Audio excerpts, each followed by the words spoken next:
Yay, I'm glad you're here, Sote. Nice to see you.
Hey everybody, I'll be hopping on here in just a second. In case you didn't notice, I'm playing country, which is weird for me because we're talking Nashville.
Hey y'all. Oh, Demon Whiskey Nick. Just because you know how to write doesn't mean you know how to spell. That's okay. How y'all doing? I know a lot of people just got their tickets today to the last podcast on the Left Jamboree. Me included. Which brings me to the first thing that I want to chat about here.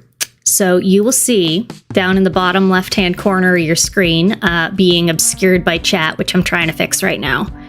I am currently taking donations so that I can afford to do this and come and see all of you and come do a great big old hangout. Ideally, I know they're going to do the Friday night jack-in somewhere. Likely live, but at the very least there's going to be all the live shows, which is very exciting. Now, as many of you know, I'm located in Toronto. It's extremely expensive for me to come. My partner is coming with me, so it'll be probably the first and maybe only time you guys will get to see him live and in person. So that's a big deal. But yeah, it's Sote. That's okay. We're gonna stream some people. Like, I think you're talking about like live streaming some of the stuff. So that's gonna be cool. So we'll do as much as we can with that. And in fact, that's something that I'm willing to do as well while I'm there. Because like I said, I bought my tickets. I'm going. I just don't have my airfare and I don't have my hotel worked out yet. Whew. Oh, Carla. Oh. Okay, well, it's okay. That's two people I really wanted to see that won't be there, but that's okay. We'll see as many of you as we can, and we'll chat with everyone. You got Thursday and Friday and Monday off. You gotta fly on the Wednesday night. Yeah, like we are... Yeah, Catrich hasn't figured it out either. Yeah, we're looking right now like probably Friday morning we'll get there. Airfare's slightly cheaper to do Thursday, but we're trying to work out whether it's like doable. But anyway, once again, so yeah, we're taking donations. There are incentives. I haven't finalized any of them yet, but the one that I know is very doable for me and that I would like to do for you guys anyway is for every $25 or up donation, I will send you a signed pinup photo because I can easily provide those. It can be a photo of your choice from any of my previous works. So we can work out the details on that together if you donate $25 or more, but that is the thing I'm offering. Other incentives are to come, but that one I'm able to just set right up for you. So really appreciate it. I love all of you very much, and I'm very excited to see you guys live in Nashville in June.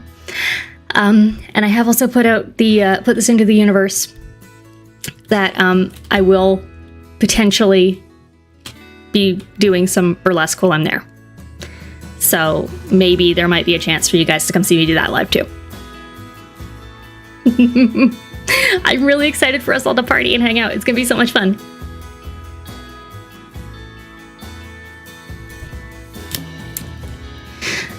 So if you want to participate in this, if you want a pinup photo signed for $25 or more, then here is the link. I believe this is how I do this. Oh, damn it. No, that wasn't right. I think that should make my Nightbot work. That should make it work. If it doesn't work, maybe it's this one.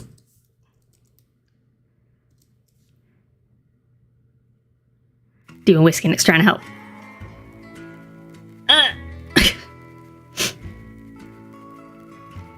See, usually it does it so often all the time, and it's like annoying, and now it's not working at all. Oh, boo.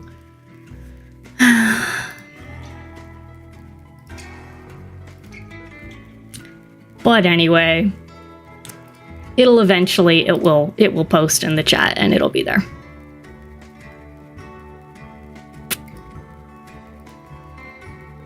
What is it?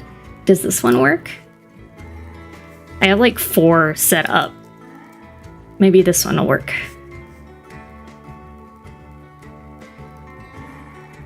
Yes. Yeah, did it. Okay, so that's the link right there. If you would like to. Thank you, Demon Whiskey Nick. I like my border a lot. I like that it's all video and it moves and it makes me feel fancy.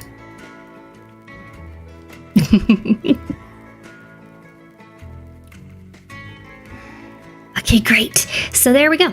Link is in chat. It will post periodically while we're doing our reading today. And I will probably stop and remind people in between chapters and stuff that that's a thing as other people pop in. Oh, did I make it or did I pay someone to make it? So it's a template that you can get in Streamlabs, and then I edited it. So like the frame itself and the GIF of the moons and stuff was all built in, and then the like backdrop that's like the light rays and stuff I put in there, and then I just rearranged things so there'd be like the little chapter tracker down there in the bottom.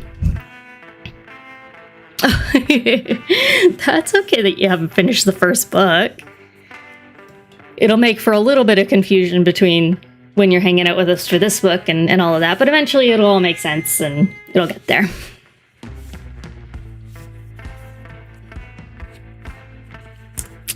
Okay, so I'm opening up my tablet so that we can get started.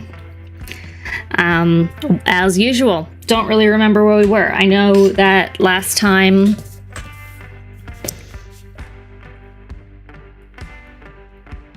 oh, commercial came up during my explanation. Damn it. I have to learn how to turn that off. But yeah, no, the borders, the thing. Is that what the explanation was? Probably. Yeah, short version. I got it in Streamlabs and then I did editing on it. Short version. So for the book, she had just stolen something from the Weaver. It was like Rasan's mother's ring. That was extremely difficult and she almost died. As usual, Feyre has almost died. No worries, Deep and Whiskey Nick. Yeah, no, I don't think that would be Darcy of you. I think that would be fine. I think you just need to like find your community of people who like want to hang with you while you do that. That's the key.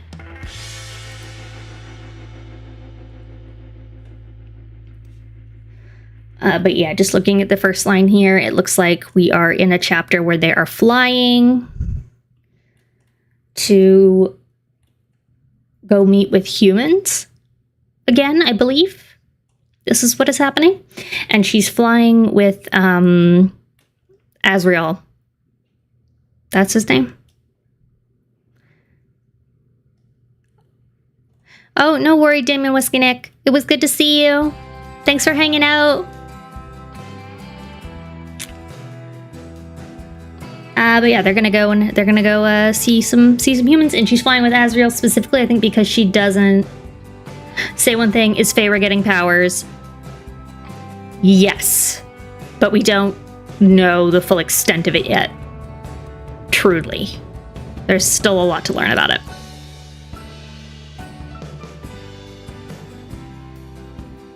Right? Fuck yeah.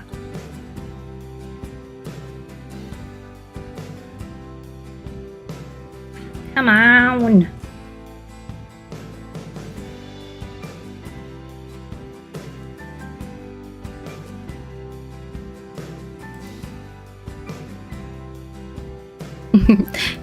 Hey, you slept in Whiskey Nick. Stitching and bitching, girl. That's good. Okay, that's like all my podcast was, just minus the stitching. It was just the bitching. It was sparkling wine. We just whined.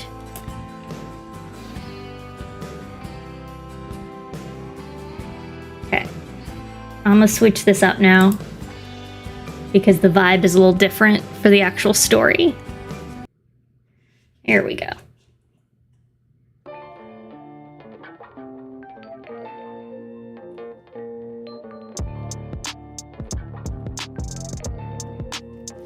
Right, Keisha, I think like crocheting and like that kind of thing is very mindful work, and it's a little difficult to stream that necessarily, right? Because I thought about streaming while I've crafted before, and I'm just really quiet and like in myself when I'm doing this usually listening to something or watching, like half watching something, right? So I get that. All right, so we're getting into chapter 23 here. Today we are going to go until I believe it's chapter 29. Chapter 28. I've got it calculated at chapter 28. Oh, that reminds me, one other announcement is that I have worked out dates with Jackie. So we will be talking and we should be done with part 2 by the 24th.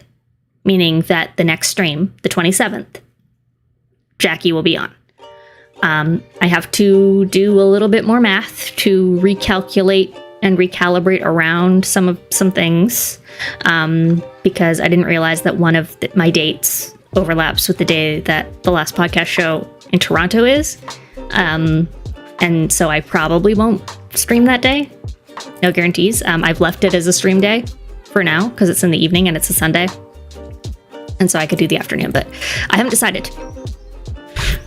But pending, Jackie has confirmed for the 15th to be finished the book, May 15th to be finished the book. So we could be done book 2 by then. And then be moving into book 3 in the later half of May.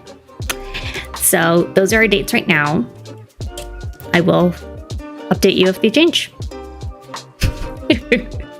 But yeah, I did the whole thing where I like confirmed other dates with Jackie, and then I was like, oh shit, I have to rejig this because I didn't look at my calendar when I made this plan. I was like, once again, it's all Henry's fault.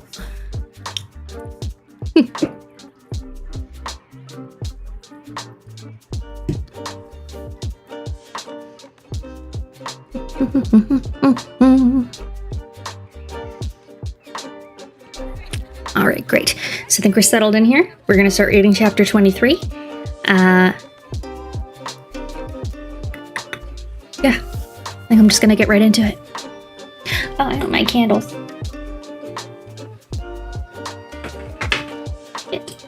The dog is being annoying and stinky. Get out of here. Go lay down. Quit stinking up my space. Quit stinking up my space. Whoa, fire, fire, fire.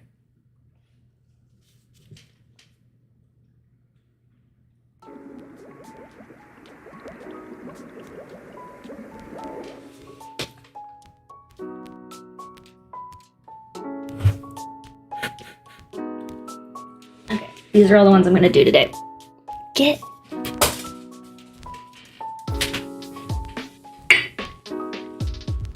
She's just so rude.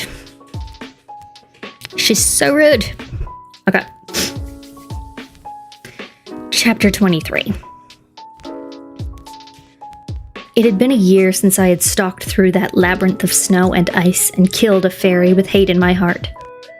My family's emerald-roofed estate was as lovely at the end of winter as it had been in the summer. A different sort of beauty, though. The pale marble seemed warm against the stark snow piled high across the land, and bits of evergreen and holly adorned the windows, the archways, and the lampposts. The only bit of decoration, of celebration, humans bothered with. Not when they'd banned and condemned every holiday after the war, all a reminder of their immortal overseers.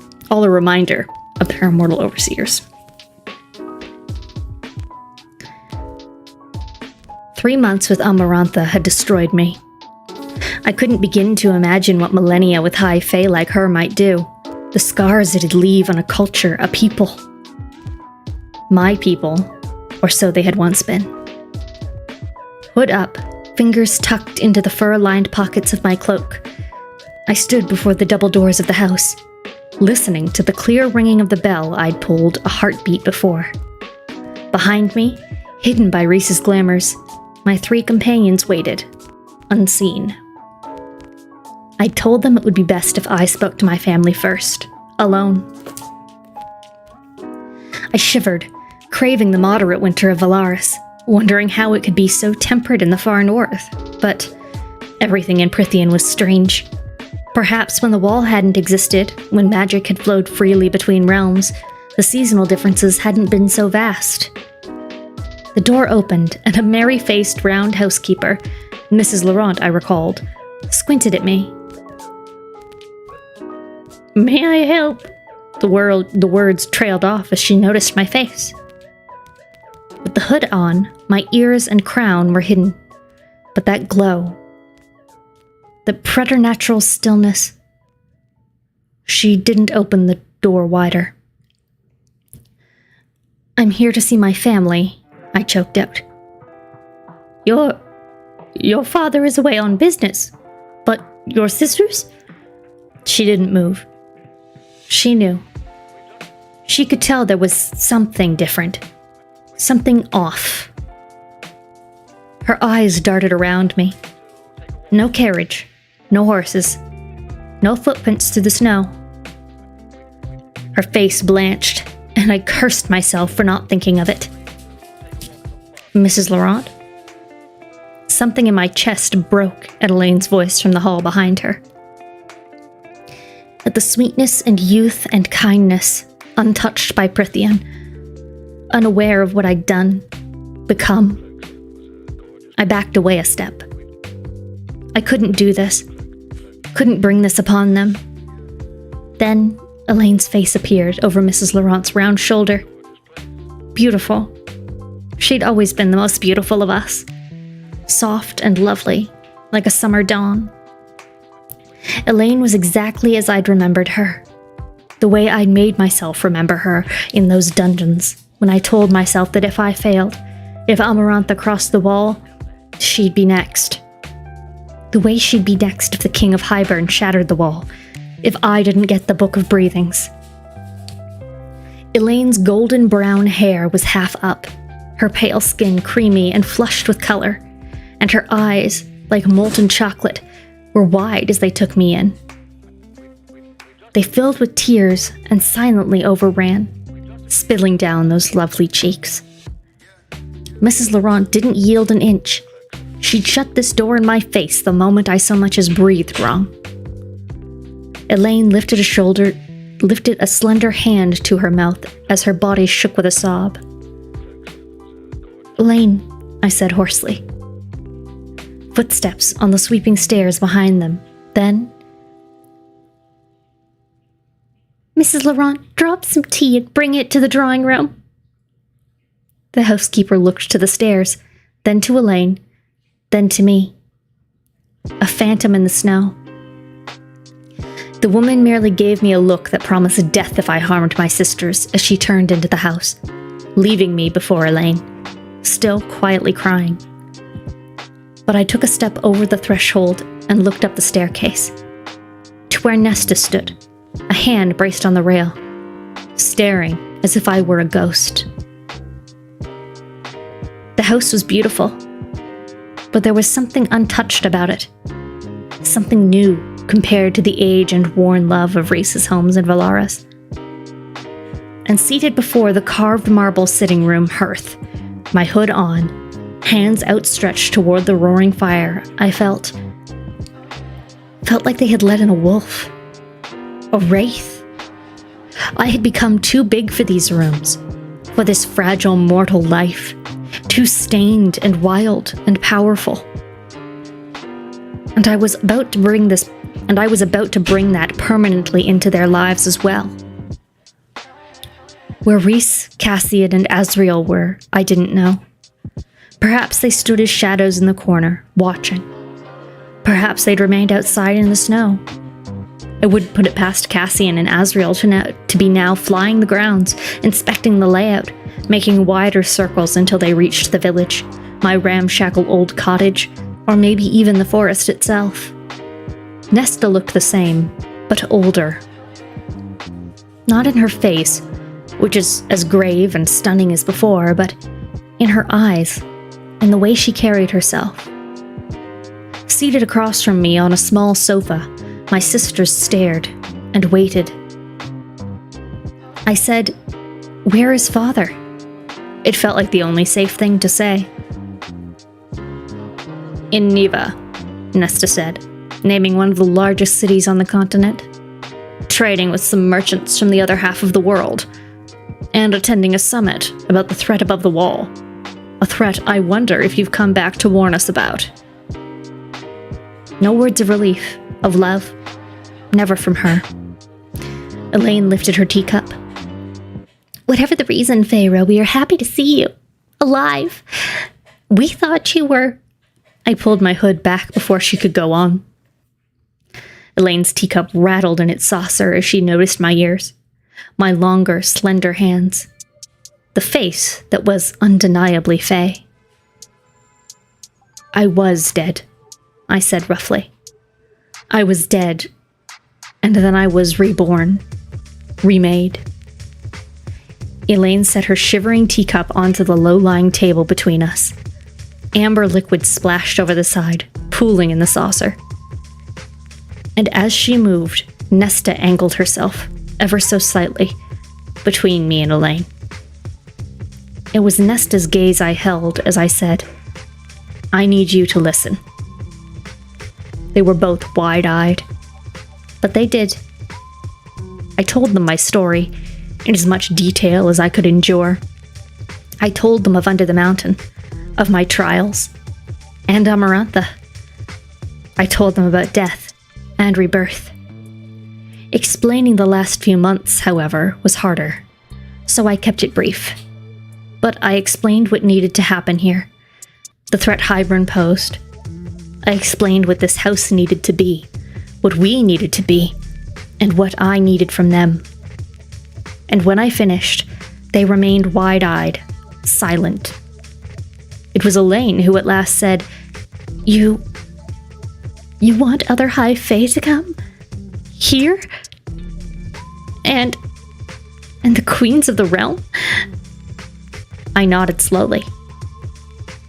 "Find somewhere else," Nesta said.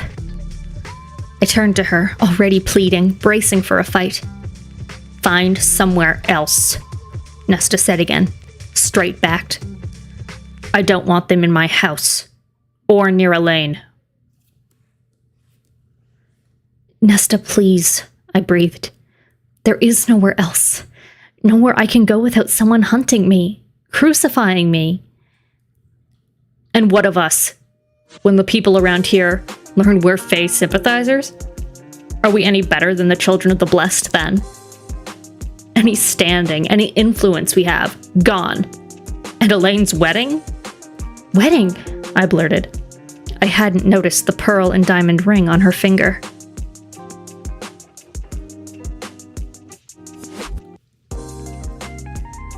The dark metal band glinting in the firelight. Elaine's face was pale, though, as she looked at it. "In 5 months," Nesta said, "she's marrying a lord's son, and his father has devoted his life to hunting down your kind when they cross the wall. Your kind." "So there will be no meeting here," Nesta said, shoulders stiff. "There will be no Fae in this house." Do you include me in that declaration? I said. Nesta's silence was answer enough. But Elaine said, Nesta. Slowly, my eldest sister looked at her. Nesta, Elaine said again, twisting her hands. If we do not help Feyre, there won't be a wedding. Even Lord Nolan's battlements and all his men couldn't save me from them. Nesta didn't so much as flinch. Elaine pushed. We keep it secret. We send the servants away. With the spring approaching, they'll be glad to go home. And if Feyre needs to be in and out for meetings, she'll send word ahead, and we'll clear them out. Make up excuses to send them on holidays. Father won't be back until the summer anyway. No one will know. She put a hand on Nesta's knee, the purple of my sister's gown nearly swallowing up the ivory hand. Feyre gave and gave for years. Let us now help her. Help others. My throat was tight, and my eyes burned. Nesta studied the dark ring on Elaine's finger, the way she still seemed to cradle it. A lady. That's what Elaine would become. What she was risking for this. I met Nesta's gaze. There is no other way. Her chin lifted slightly. We'll send the servants away tomorrow. Today, I pushed. We don't have any time to lose. Order them to leave now. I'll do it, Elaine said, taking a deep breath and squaring her shoulders. She didn't wait for either of us before she strode out, graceful as a doe. Alone with Nesta, I said. Is he good? The Lord's son she's to marry? She thinks he is. She loves him like he is. And what do you think? Nesta's eyes, my eyes, our mother's eyes, met mine. His father built a wall of stone around their estate so high, even the trees can't reach over it. I think it looks like a prison. Have you said anything to her? No. The son, Grayson, is kind enough, as smitten with Elaine as she is with him. It's the father I don't like. He sees the money she has to offer their estate, and his crusade against the Fae. But the man is old. He'll die soon enough. Hopefully. A shrug. Then Nesta asked, You're a High Lord. You went through all that. She waved a hand at me, my ears, my body. And it still did not end well. I was heavy in my veins again. That lord built a wall to keep the Fae out. My High Lord wanted to keep me caged in. Why? He let you come back here all those months ago. To save me, protect me. And I think what happened to him, to us, under the mountain, broke him. Perhaps more than it had broken me. The drive to protect at all costs, even my own well-being. I think he wanted to stifle it, but he couldn't. He couldn't let go of it. There was much I still had to do, I realized, to settle things, settle myself. And now you're at a new court. Not quite a question, but I said, would you like to meet them? That's chapter 23.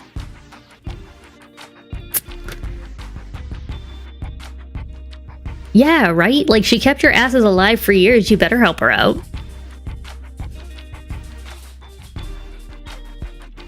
Oh, Carla. Okay, so you've been listening to the Throne of Glass series, will you, Stitch? That's cool. I would like to hear whether or not you've been enjoying it.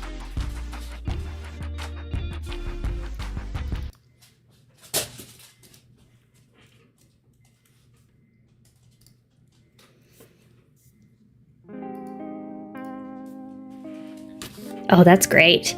Yeah, we were thinking about maybe that would be the next one after these, but like, we've still got so far to go. Very different, but somehow similar.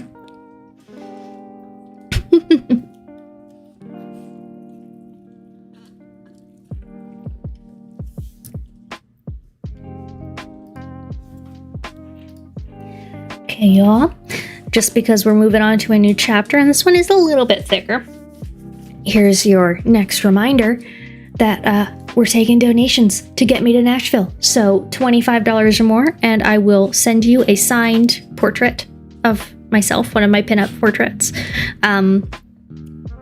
They are very sexy, I promise. I can show you some examples. I'm talking physical copies, folks. I will mail you a physical photo with my signature on it. It is great. Promise. Your choice of picture. So, just again, come here chat. Okay. There we go. Link is in chat for anybody that wants to donate $25 or more to get a photo, or any amount just to get me there, so that you can see me in person if you're going to be there, or so that I can live stream stuff for you while I am there, so that you can be involved. Because the other good thing for you folks that are going to be showing up at the Nashville party is that I am definitely the kind of person who, as soon as I start to see other people, I want to give you things and do things for you and do things with you, so that I endear myself to you very much. So you have that to look forward to.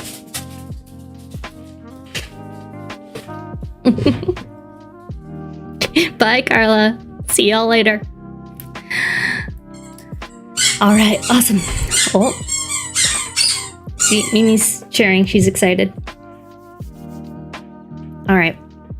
So now let's move on to chapter 24.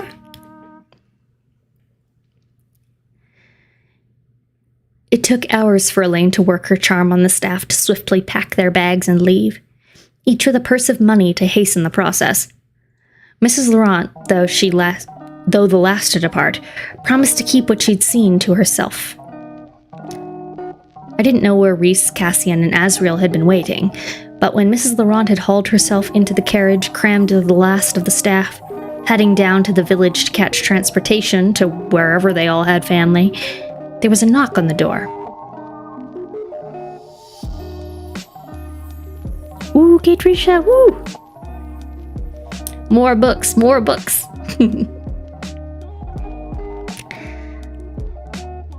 The light was already fading, and the world outside was thick with shades of blue and white and gray, stained golden, as I opened the front door and found them waiting.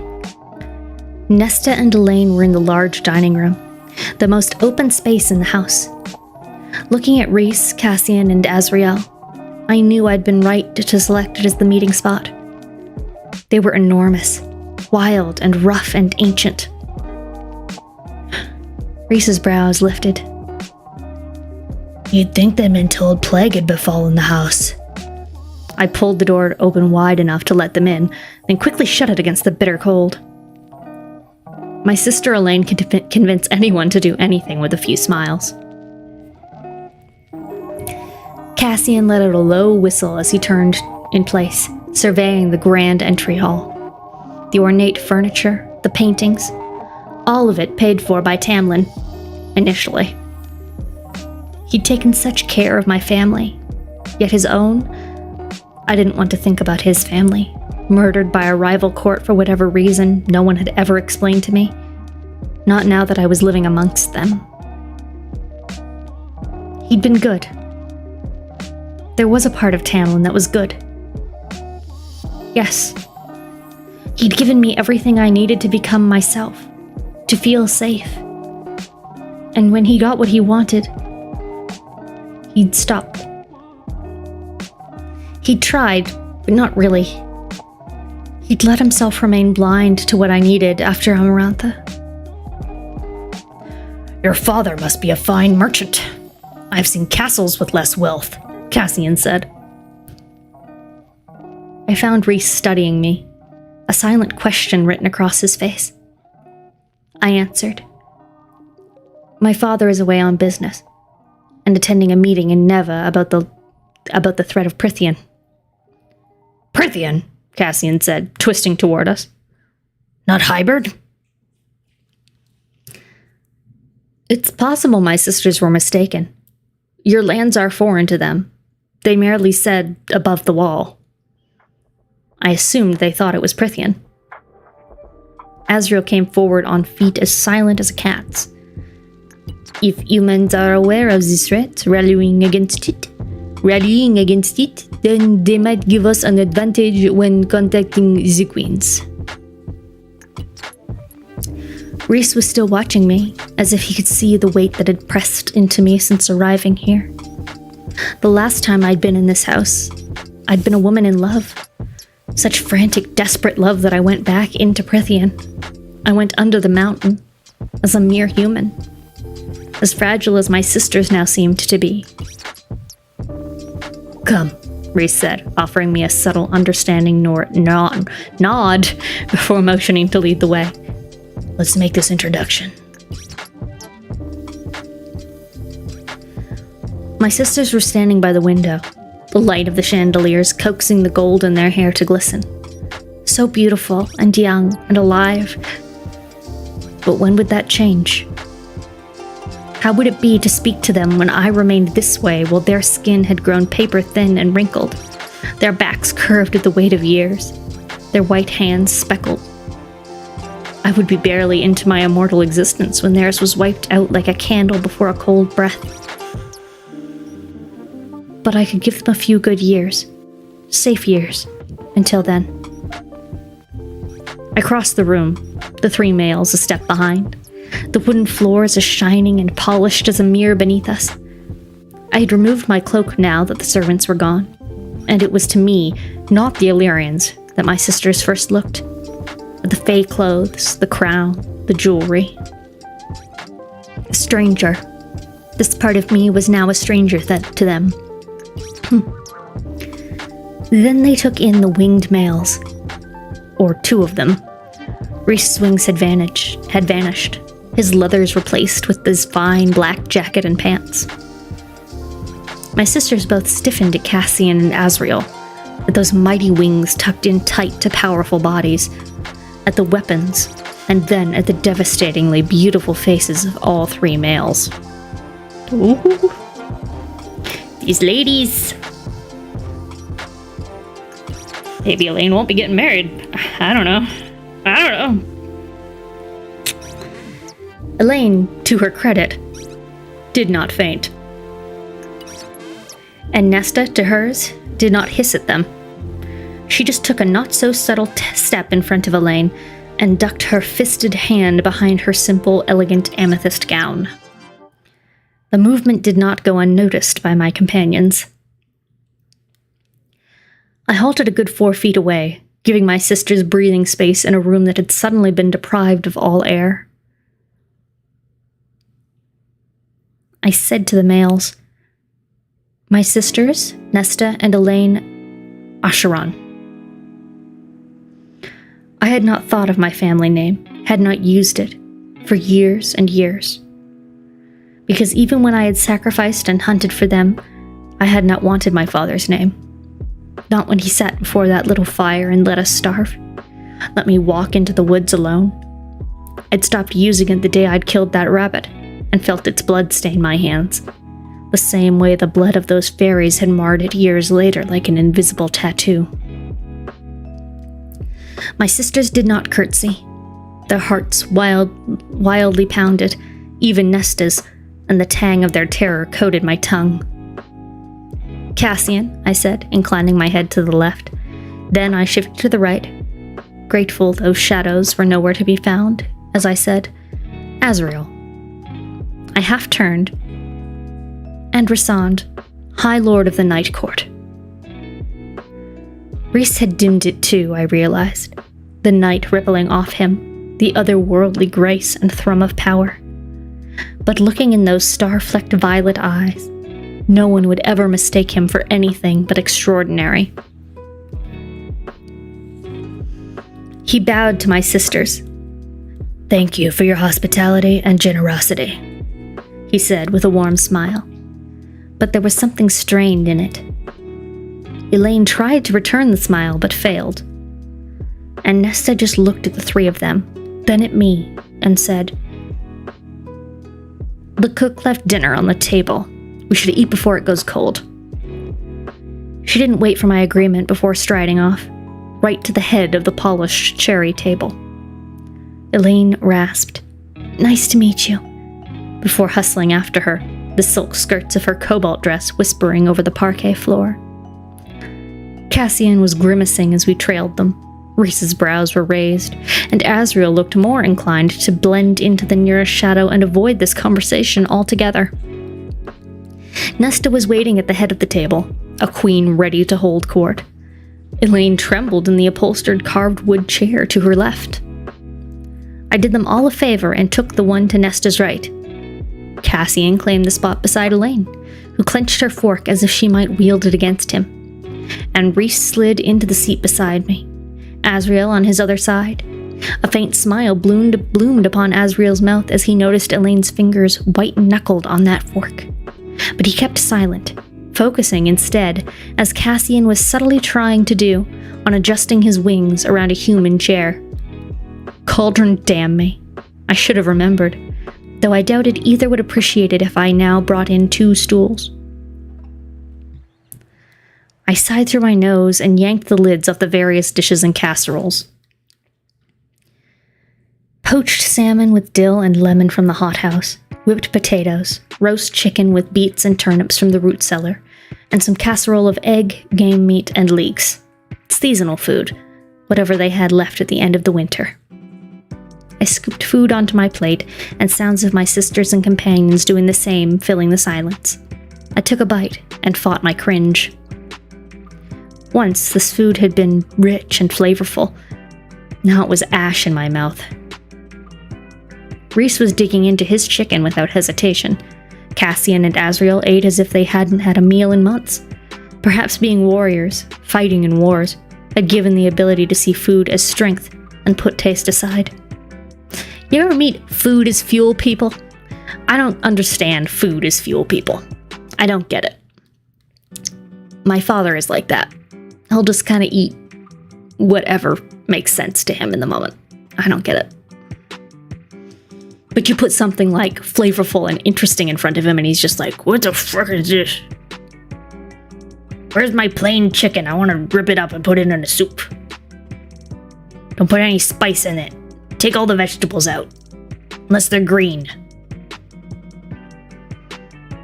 If he could live off protein shakes, he'd be fine. Yeah, he sounds like he'd be like a soylent person. Yeah, I can't do that shit. Like, no. I like food. I like food. Like, I'm picky about certain things, but I like food.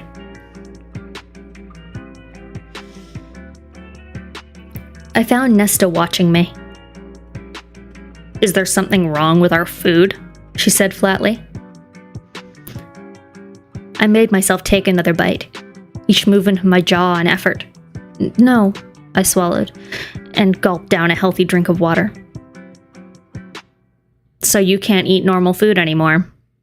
Or are you too good for it?" A question and a challenge. Reese's fork clanked on his plate. Elaine made a small distress noise. And though Nesta had let me use this house, though she'd tried to cross the wall from me, and we'd worked out a tentative truce, the tone, the disgust and disapproval. I laid my hand flat on the table. "I can eat, drink, fuck, and fight just as well as I did before. Better, even." Well, that's quite okay.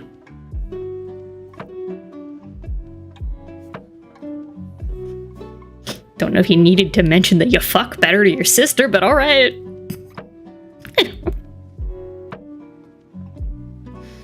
Cassian choked on his water. Asriel shifted on his seat, angling to spring between us if need be. Nesta let out a low laugh. But I could taste fire in my mouth, hear it roaring in my veins, and a blind, solid tug on the bond. Cooling darkness sweeping into me, my temper, my senses, calming that fire. Right, so weird flex, but okay. I scrambled to throw my mental shields up, but they were intact.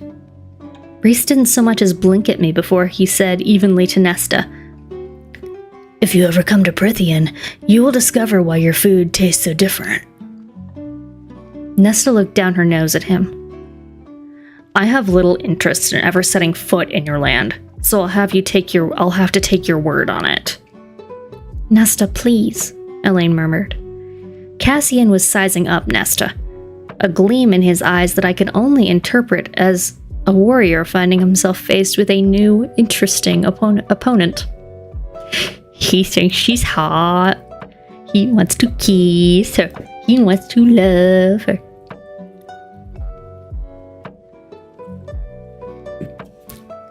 Then, mother above, Nesta shifted her attention to Cassian, noticing that gleam. What it meant. She snarled softly. "What are you looking at?" Cassian's brows rose. Little amusement to be found now. "Someone who let her youngest sister risk her life every day in the woods while she did nothing. Someone who let a 14-year-old child go out into that forest so close to the wall." Shit. My face began heating, and I opened my mouth. To say what, I don't know. "Your sister died to save my people. She's willing to do so again to protect you from war. So don't expect me to sit here with my mouth shut while you sneer at her for a choice she did not get to make and insult my people in the process." Okay, maybe he doesn't like her. Or he likes her a lot. They could hate fuck. They could do that. Why not? Nesta didn't bat an eyelash, and she studied the handsome features, the muscled torso. Then turned to me, dismissing him entirely. What does Nesta like? Anything? Anyone? Ever? I don't know.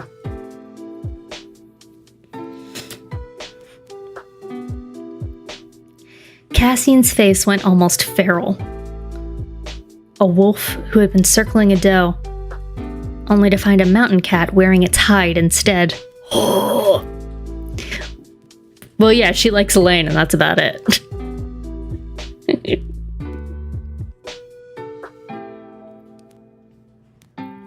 Elaine's voice wobbled as she noted the same thing and quickly said to him, It's very hard, you understand, to accept it." I realized the dark metal of her ring. It was iron. Of course it fucking would be. I don't know, man. This guy's close to his asshole dad, so he's probably not great. Just saying. What's going on with my lipstick? I'm just noticing this now. Fuck.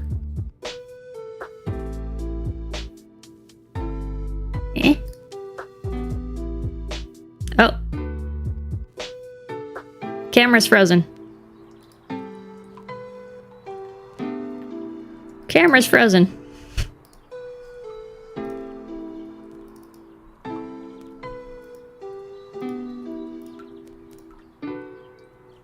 Fixed it.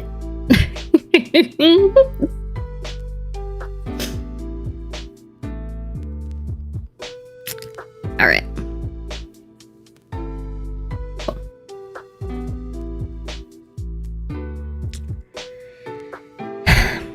Even though I had told them about iron being useless, there it was. The gift from her Fae-hating, soon-to-be husband's family. Elaine cast pleading eyes on Rhys, then Azriel. Such mortal fear coating her features, her scent. "We're raised this way. We hear stories of your kind crossing the wall to hurt us. Our own neighbor, Claire Bador, was taken, her family murdered." Oh, well, about that. How do I put this lightly? It's my fault.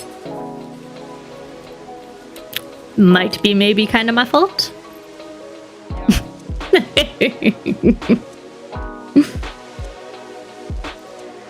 A naked body spiked to a wall. Broken. Dead. Nailed there for months. Reese was staring at his plate. Unmoving. Unblinking. He had given Amarantha Claire's name. Given it, despite knowing I'd lied to him about it. Elaine said, "It's all very disorienting." "I can imagine," Azriel said. Cassian flashed him a glare, but Azriel's attention was on my sister, a polite, bland smile on his face. Her shoulders loosened a bit. I wondered if Reese's spy master often got his information through stone-cold manners as much as stealth and shadows. Elaine sat a little higher as she said to Cassian, "And as for Feyre's hunting during those years, it was not Nesta's neglect alone that is to blame. We were scared and had received no training, and everything had been taken. And we failed her. Both of us." Nesta said nothing, her back rigid. Reese gave me a warning look. I gripped Nesta's arm, drawing her attention to me. "Can we just start over?" I could almost taste her pride roiling in her veins, barking to not back down. Cassian, damn him, gave her a taunting grin. But Nesta merely hissed, "Fine," and went back to eating. Cassian watched every bite she took, every bob of her throat as she swallowed. I don't understand. Does this guy think she's hot or not? Come on. Make it clear to me.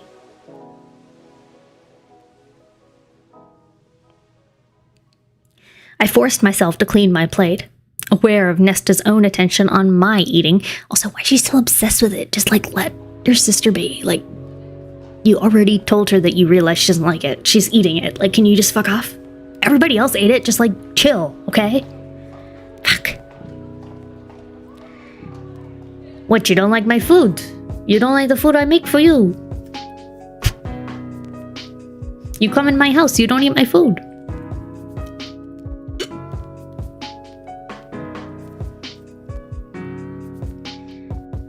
Elaine said to Azriel, perhaps the only two civilized ones here, "Can you truly fly?" He set down his fork, blinking. I might have even called him self-conscious. He said, "Yes, Cassian and I hail from the race of fairies called Illyrians. We're both hearing the song of the wind. We are born hearing the song of the wind."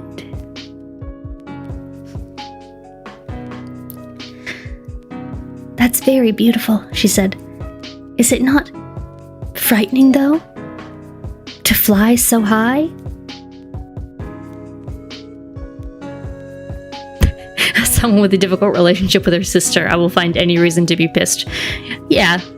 No, I also understand the impulse. Yes.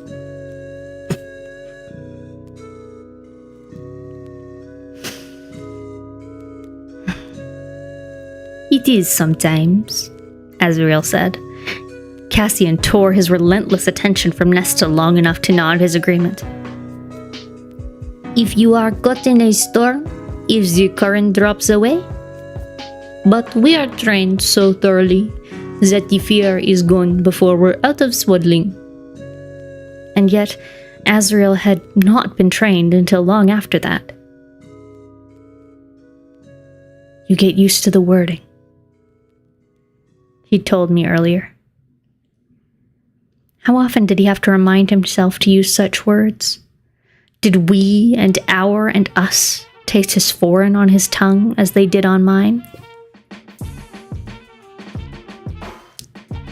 "You look high fae," Nesta cut in, her voice like a honed blade. But you are not. Like, ugh, of course she's doing that. It's so her. Yeah. Yeah.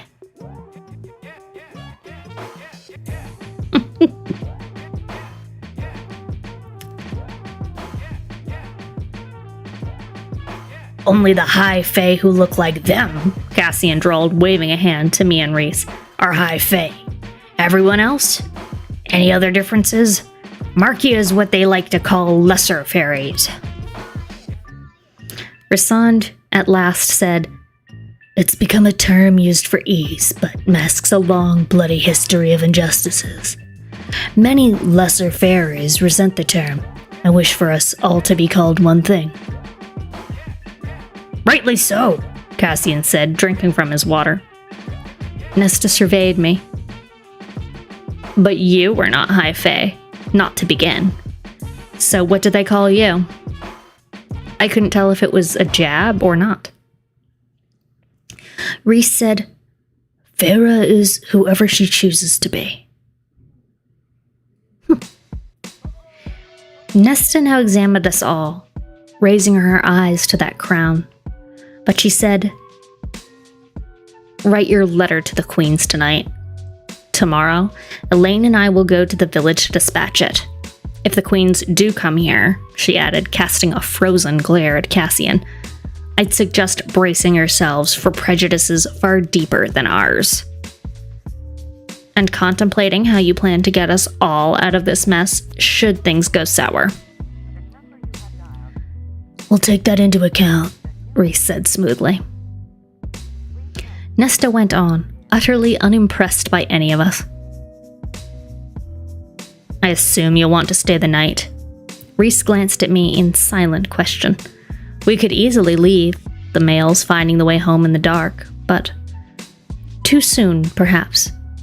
The world would go to hell. I said, If it's not too much trouble, then yes, we'll leave after breakfast tomorrow. Nesta didn't smile, but Elaine beamed. Good, I think there are a few bedrooms ready. We'll need 2, Reese interrupted quietly. Next to each other, with 2 beds each. I narrowed my brows at him. Reese explained to me. Magic is different across the wall, so our shields, our senses, might not work right. I'm taking no chances, especially in a house with a woman betrothed to a man who gave her an iron engagement ring. Elaine flushed a bit. The bedrooms that have 2 beds aren't next to each other, she murmured. I sighed. We'll move things around, it's fine. This one, I added with a glare in Reese's direction, is only cranky because he's old and it's past his bedtime. Haha, she called him old. Right, valid but also presumptuous. Like, I need this exact configuration in your home, which is only gonna be set up how it's set up. Like, nope, he didn't ask, like, what do you have? He was just like, this is what I need. Make it happen. It's not a hotel, you ass.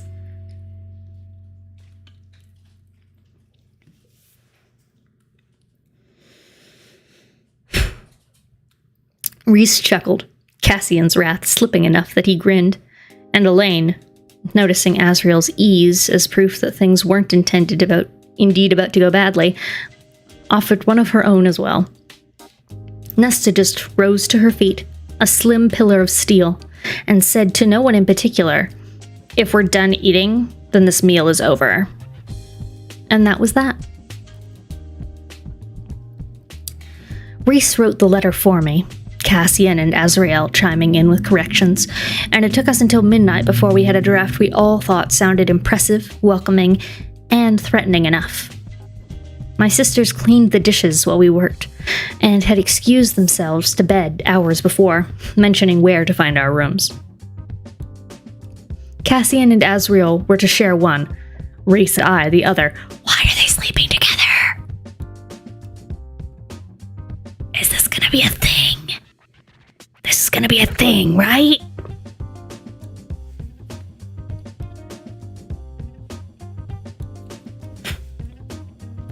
I frowned at the large guest bedroom as Reese shut the door behind us. The bed was large enough for two, but I wasn't sharing it. Are you sure you don't wanna? I whirled to him. I'm not. Wood thumped on carpet. And a small a small bed appeared by the door. Magic bed. Reese plopped onto it, tugging off his boots. Nesta is a delight, by the way. She's her own creature, I said. It was perhaps the kindest thing I could say about her. It's been a few centuries since someone got under Cassian's skin that easily. Too bad they're both inclined to kill the other.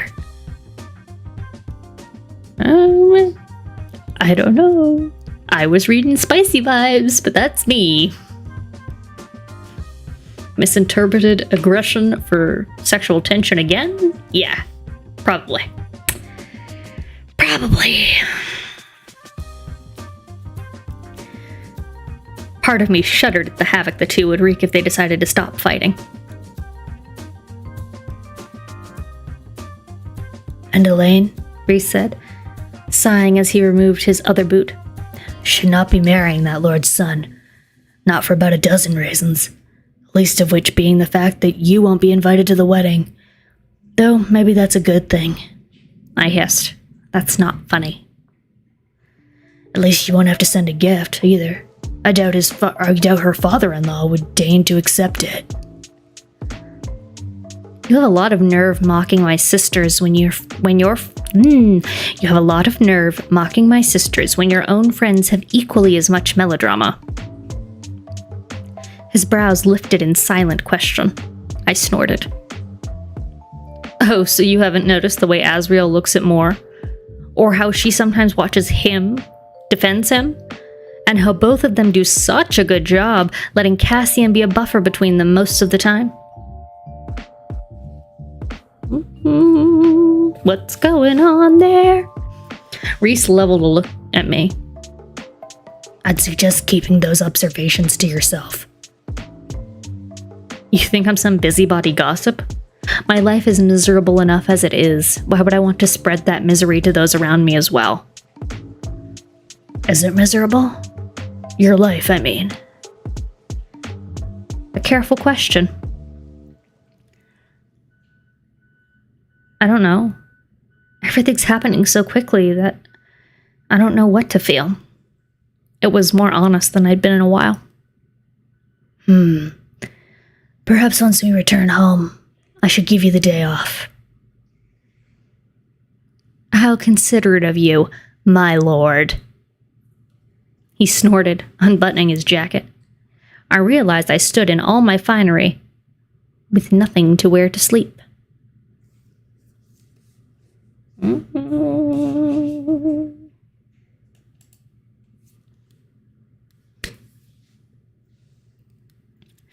Oh boy. A snap of Reese's fingers, and my nightclothes, and some flimsy underthings, appeared on the bed.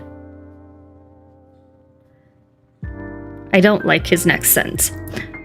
I couldn't decide which scrap of lace I wanted you to wear, so I brought you a few to choose from.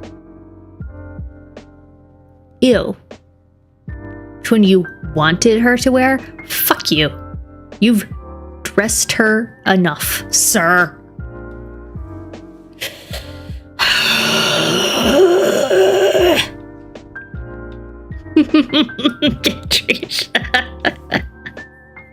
Right, always with the under thing. Fuck. I don't think it's as, sexy as he thinks it is, telling her, oh, I wanted you to wear nothing. Fuck off, dude. Yes, Jade, hi, by the way. Yes, this is her house. But he has he packed everything in a pocket dimension. Isn't that what he did? So it all comes out of his magic. Oh God. I'm gonna say what I just about said, knowing that it sounds wrong now. Comes out of his magic hole? I don't know. Fuck. the magic hole he puts all the stuff in. Oh boy. Oh boy. Okay.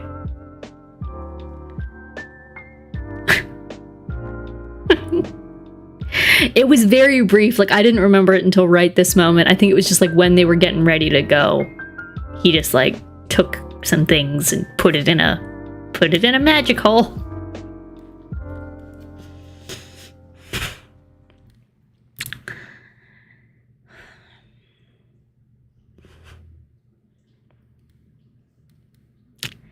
Pig, I barked, snatching the clothes and heading to the adjoining bathing room. The room was toasty when I emerged, Reese in the bed he'd summoned from wherever, all lights gone save for the murmuring embers in the hearth. Even the sheets were warm as I slid between them. Thank you for warming the bed, I said into the dimness. His back was to me, but I heard him clearly as he said, Amarantha never once thanked me for that.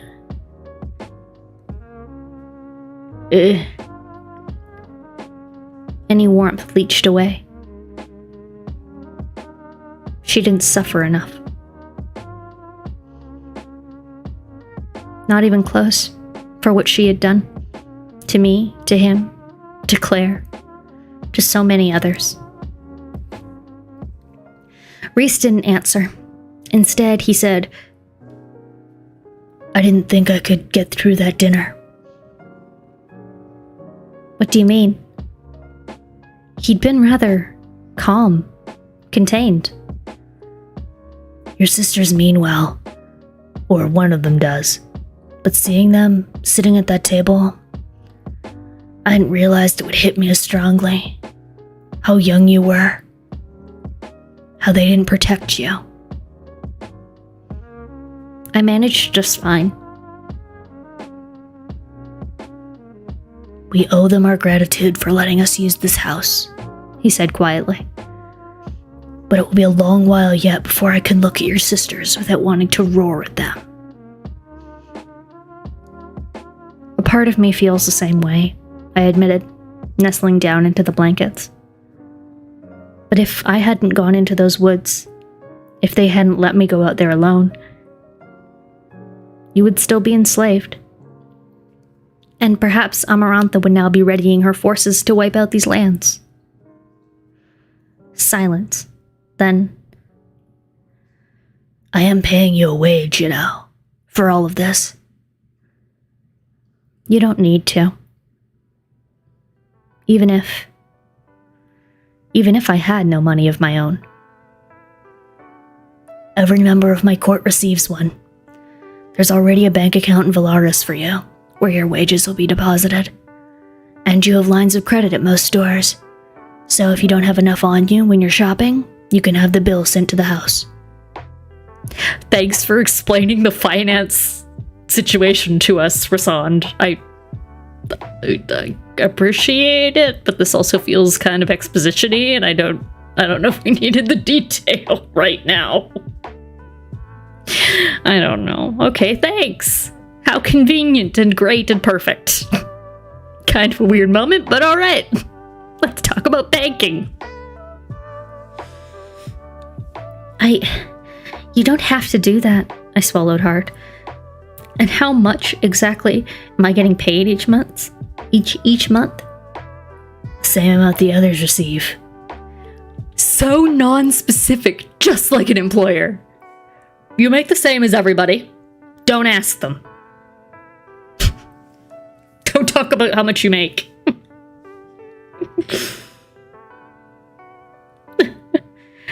Like, I'm sure he feels bad about, I'm sure that's part of it, Katrisha, that he wanted her to know that she's now financially independent and all of that, but this exact second, with all of that specific detail, and then this little moment of, you make the same amount as everyone else. So, we don't get a number, but we get the same as everybody. Just assuming we know how much that is, or that that's fair and fine and whatever, and that there'll be no other questions about it. is the same amount as everyone else good? Is it bad? Are you telling the truth? Questions. Something we should always ask our employers. Please talk about your wages with your fellow employees, regardless of what people say, because at least in Canada and most of the US, I believe as well, even if it says in your employment contract that you cannot discuss wages, even if it's in your employment policy that you cannot discuss your wages, you definitely can. It's illegal for them to tell you you can't. I tell people how much I make regularly.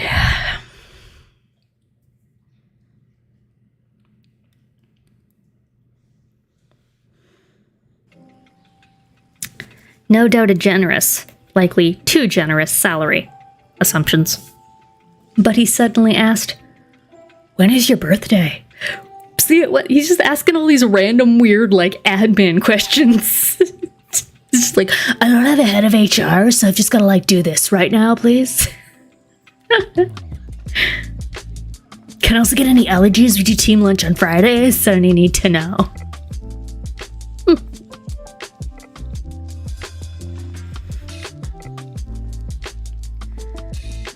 Do I even need to count them anymore? He merely waited. I sighed. It's the winter solstice. Oh, that reminds me. I got so excited the last time, and I remembered this again just randomly the other day, and now I've been reminded again that we're birthday twins. Me and Feyre are birthday twins, because December 21st is the winter solstice, and that's my birthday. We're solstice babies.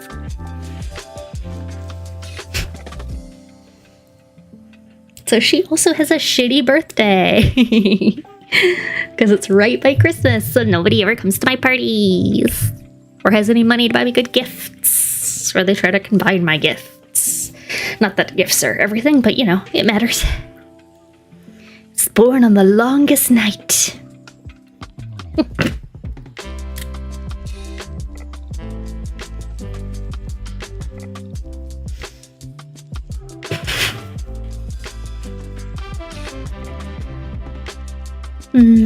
He paused. That was months ago.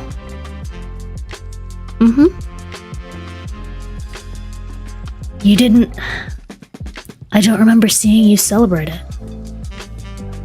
Through the bond, through my unshielded mess of a mind, I didn't tell anyone. I didn't want a party when there was already all that celebrating going on. Birthdays seem meaningless now anyway. He was quiet for a long minute. You were truly born on the winter solstice? Is that so hard to believe? My mother claimed I was so withdrawn and strange because I was born on the longest night of the year. She tried one year to have my birthday on another day, but forgot to do it the next time. There was probably a more advantageous party she had to plan. Now I know where Nesta gets it. Honestly, it's a shame we can't stay longer, if only to see who'll be left standing, her or Cassian. My money's on Nesta. A soft chuckle that snaked along my bones. A reminder that he'd once bet on me. He'd been the only one under the mountain who had put money on me defeating the Midgard worm. He said, "So's mine."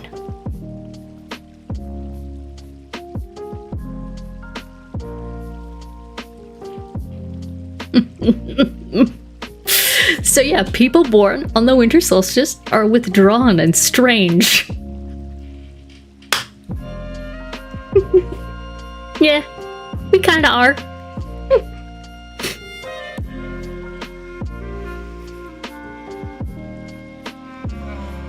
We kinda are. You not wrong. You not wrong.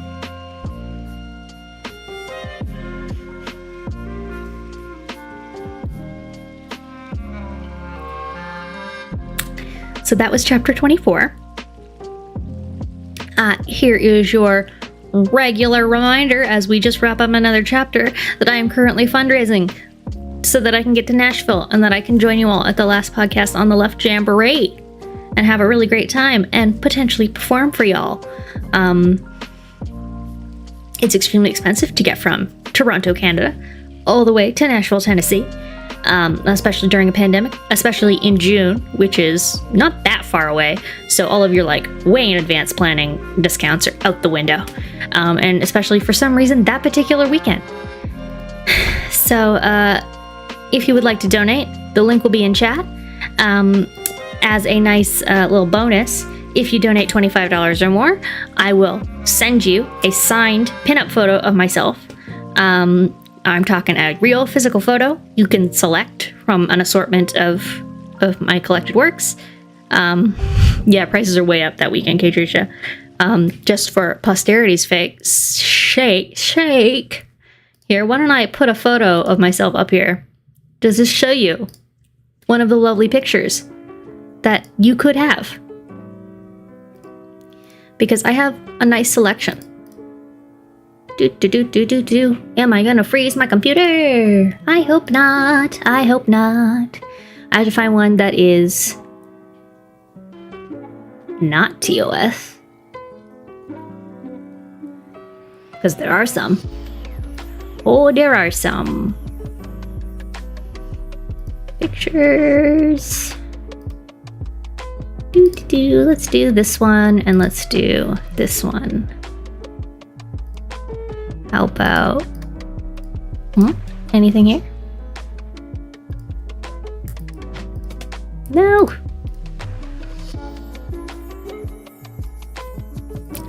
But yeah, like it's... Oh my god, my dog is making the weirdest noise over there. Guys.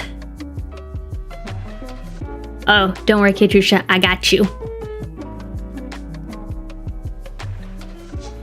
I'm specifically pulling up a watermarked one. Ba ba ba ba ba ba ba.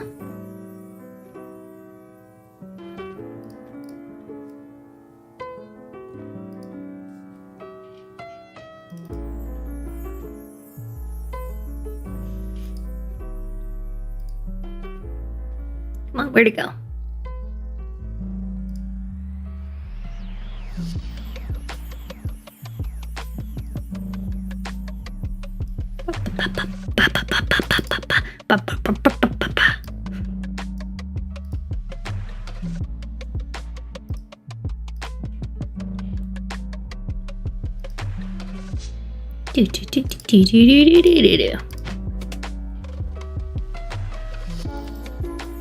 Oh, it doesn't like me putting this up. It doesn't want to do it. So there you go. See, I am not as much of a techno hazard as I think I am. Maybe this will work. Oh guys, they figured it out. They figured it out. How about that?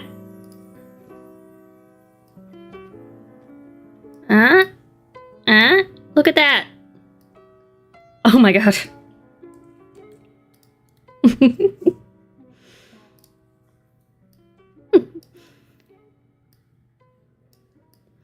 So, this is just one of the photos that I can have printed. And I can sign for you. And I will send it to you if you donate $25 or more so that I can get to Nashville. I will mail you one of these photos. There. Right there. I have many more. That's just one of my favorites. Thank you, Katricia. So yeah.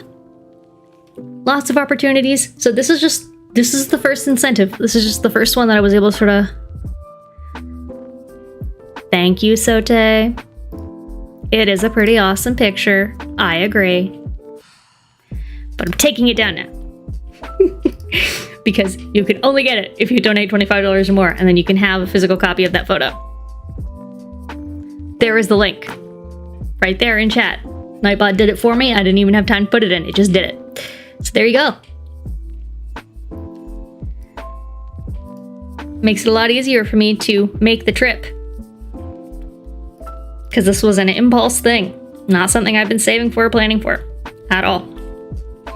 And, not easy on the bank account. I know we're all kind of in the same boat, but here we are. So let's update our chapter tracker.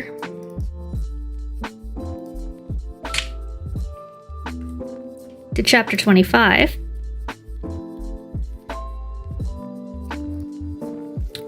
And we'll keep going. I'm going to adjust my pop filter thingy here. Burp. Burp. Burp.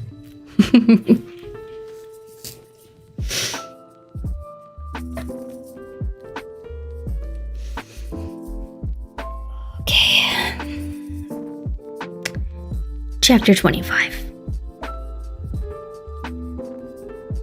Standing beneath the latticework of snow-heavy trees, I took in the slumbering forest and wondered if the birds had gone quiet because of my presence, or that of the High Lord beside me.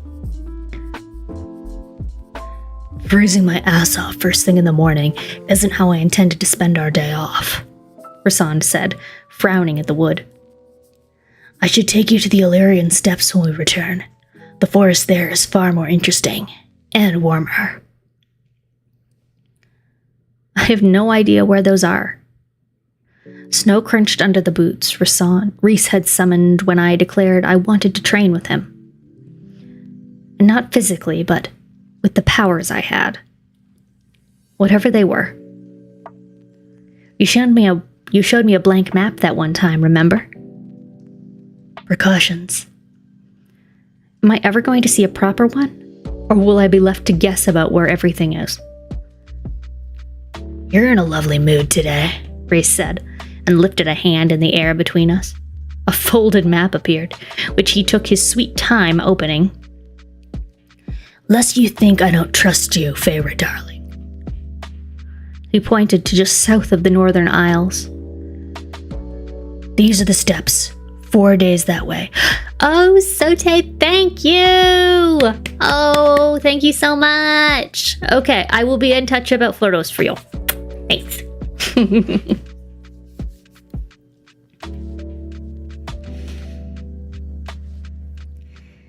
He pointed to just south of the Northern Isles.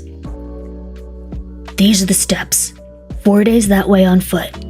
He dragged a finger upward and into the mountains along the isle. We'll take you into Illyrian territory. I took in the map, noted the peninsula jutting out about halfway up the western coast of the Night Court, and the name marked there. Valaris. He'd once shown me a blank one. When I had belonged to Tamlin and had been little more than a spy and a prisoner. Belonged to Tamlin. Fuck off with language like that. Don't belong to nobody. You're your own woman.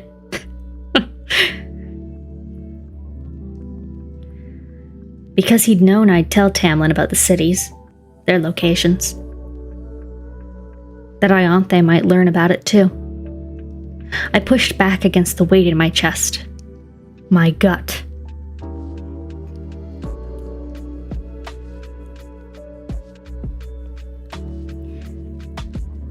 Here, Reese said, pocketing the map and gesturing to the forest around us.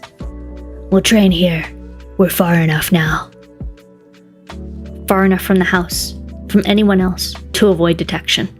Or casualties. Reese held out a hand. Excuse me. And a thick, stumpy candle appeared in his palm. A little thick, stumpy candle. Oh, like a little votive candle? Like... Cute. Sorry, I don't know why I thought that was so cute. Got excited about it. I love candles.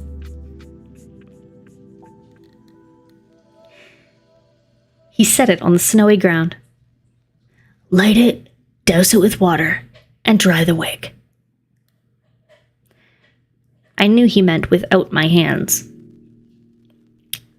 I can't do a single one of those things, I said. What about physical shielding? At least I'd been able to do some of that. That's for another time. Today, I suggest you start trying some other facet of your power. What about shapeshifting?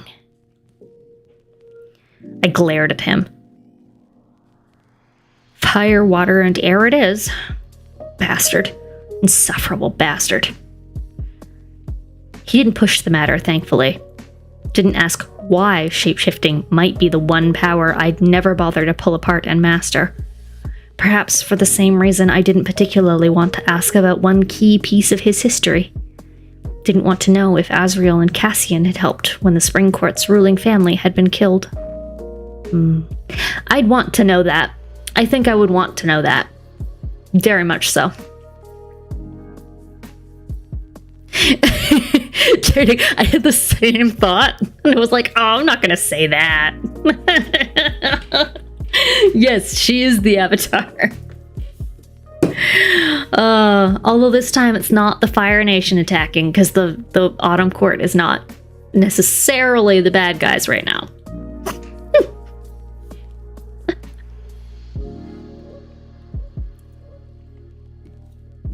Because they're the fire ones, right?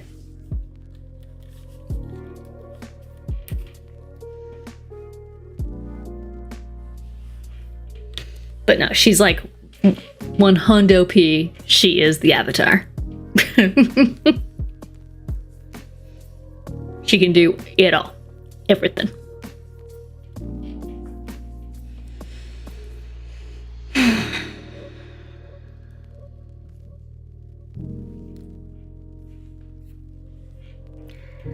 I looked Reese over from head to toe. The Illyrian warrior garb, the sword over his shoulder, the wings, and that general sense of overwhelming power that always radiated from him. Maybe you should go. Why? You seem so insistent that I train you. I can't concentrate with you around, I admitted. And go far. I can feel you from a room away. Weird. Weird. Okay. A suggestive curve shaped his lips. Bro, stop. I rolled my eyes. Why don't you just hide in one of those pocket realms for a bit? Pocket realms! He's gonna go in his magic hole. Can't. I'm sorry, guys. Oh my god. No, Mimi. No. You can't come up here right now.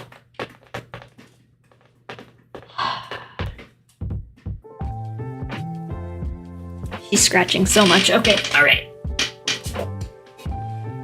Okay. Puppy.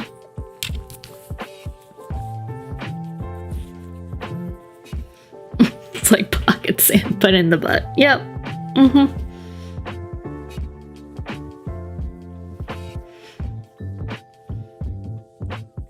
Mimi stinks. Yep, you stink.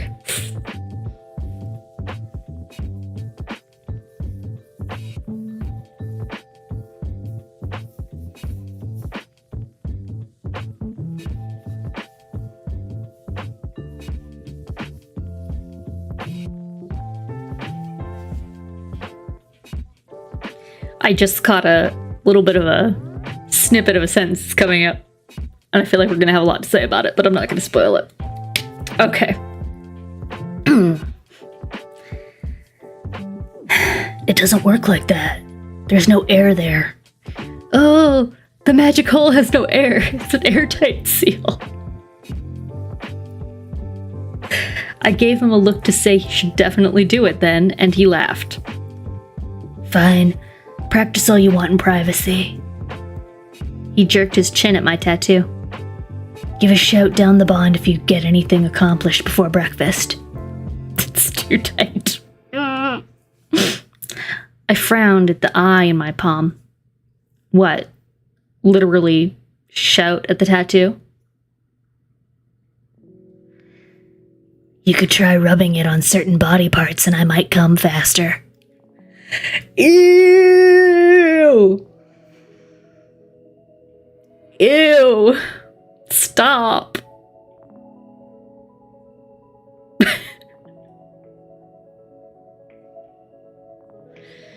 Nobody asked for that, Rasan. Rubbing nothing nowhere.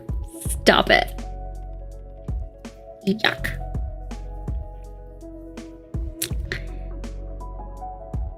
He vanished into nothing before I could hurl the candle at him. Alone in the frost-gilded forest, I replayed his words and a quiet chuckle rasped out of me.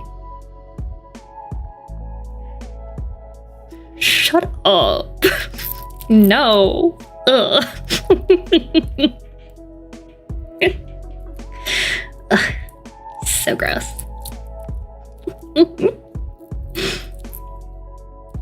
I wondered if I should have tested out the bow and arrows I'd been given before asking him to leave. I hadn't yet tried out the Illyrian bow. Hadn't shot anything in months, actually. I stared at the candle. Nothing happened. An hour passed. I thought of everything that enraged me, sickened me. Thought of Ianthe and her entitlement, her demands. Not even a wisp of smoke emerged. When my eyes were on the verge of bleeding, I took a break to scrounge through the pack I'd brought. I found fresh bread, a magically warmed canister of stew, and a note from Rasan that said, "I'm bored. Any sparks yet?" Not surprisingly, a pen clattered in the bottom of the bag.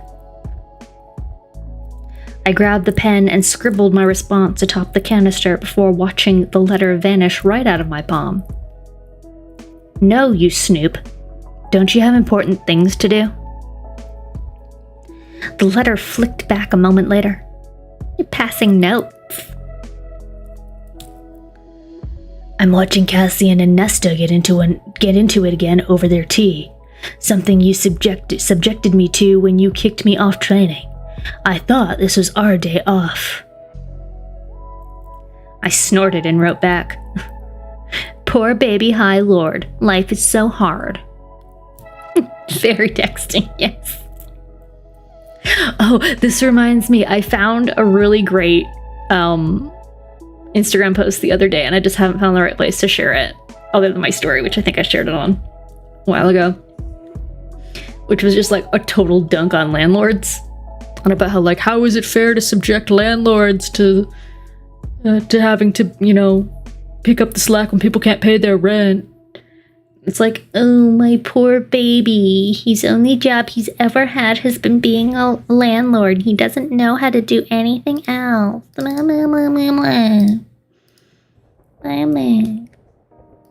My poor baby. Because it was his mother. I think I have it here. Yeah, I think this is it. Yeah. I just really liked it. I just thought it was funny. This just reminded me. Also, yes, very texting. New York just extended the moratorium on evictions until May. I've said this before, but my son is a landlord. It's his only job. He feeds his family with it. Why should the burden be on the landlord? My poor son is a lord. My poor little lord baby depends on passive income from his serfs. He cannot work, for his hands are like gelatin desserts.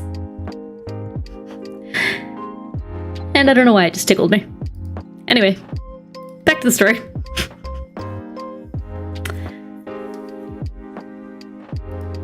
Can you tell my brain is poisoned?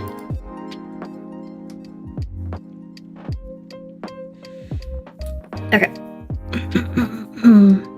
Paper vanished, then reappeared. His scribble now near the top of the paper. The only bit of clear space left. They're just running out of room on the note.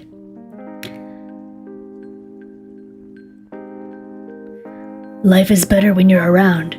And look at how lovely your handwriting is. Stop it. Right, Sote? Sounds like he should pull himself up by his bootstraps. Why doesn't he get a job?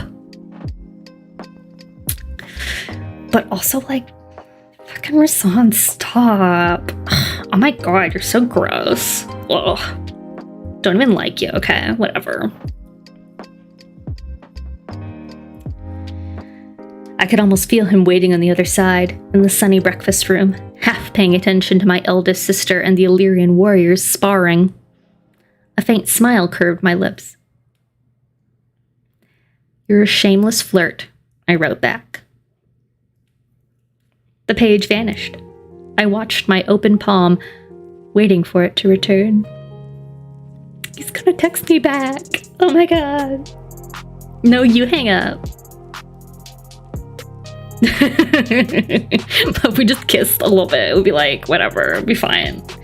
But like, ew. Like, nah, I don't want to, but like, we could though.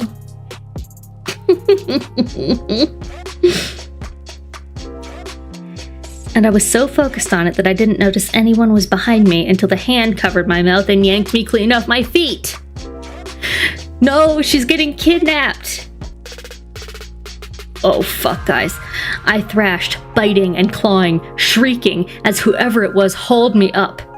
I tried to shove away, snow churning around us like dust on a road, but the arms that gripped me were immovable, like bands of iron, and a rasping voice sounded in my ear. "Stop, or I snap your neck." I knew that voice. It prowled through my nightmares.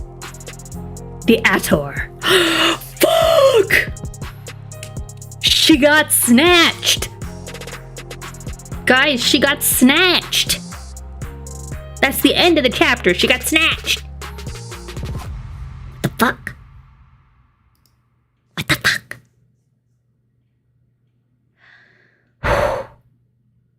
Okay. Dun dun dun! Okay. Luckily, the next chapter is not particularly long, so we can hope, maybe, that there isn't a whole lot of torture that happens, because that's my concern.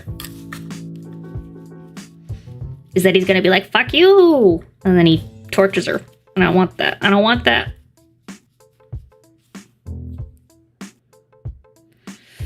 Okay. Chapter trigger. So we're going to be going into chapter 26 here. For those of you watching that have just joined us, or that are watching after the fact, this is your regular reminder as we flip into the next chapter that I am currently fundraising so that I can go to the Nashville show, the Nashville Less Podcast and the Left Jamboree, and party with all of you, and potentially perform for you as well, and do a whole lot of very fun things. The more donations I get, the easier it'll be for me to make this happen and potentially plan some additional fun stuff. I'm very much so the party planner type, so I'm quite excited to put a lot of effort into these gatherings and what have yous. But I require funds to do that. So, yeah, you could donate $25 or more if you would like. I will send you a signed pinup photograph for a donation of $25 or more. We've already had one lovely person, Sote, contribute to that, and I really appreciate it so much. And you can join that club, and you could also get yourself a physical photo with my physical signature on it. I will even write you a little note, and it'll be lovely and cute and beautiful, and you can hang it up, and you can own it and have it and love it and do whatever you want with it. I don't care. They're sexy photos, so do whatever you want, I guess. But yeah, it would mean a whole lot to me. The link is going to pop up in chat right now. I'm going to put it in here myself and everything. And yeah, so that's your regular reminder. I am very nervous about trying to sell things right now. So, right, Sote? That's why I was like, I just need to go. I just need to go. So like, I've committed to going. I bought a ticket to the show, but I haven't bought my airfare and I haven't bought a hotel yet. And I don't know what I can afford or what I can do, but we're gonna make it happen. We're just gonna make it happen. And as I mentioned before, my partner, Custers, he's gonna come. He's gonna be there. So if you're gonna be there, you'll get to see him in the flesh.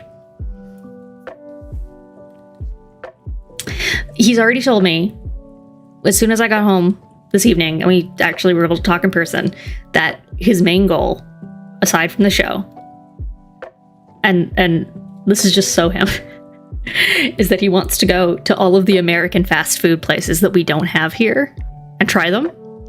Which I was like, of course you do. Of course you do. I was like, we're going to Nashville where there's so much great food. So much great food. So many things we could try. And you want to go to White Castle.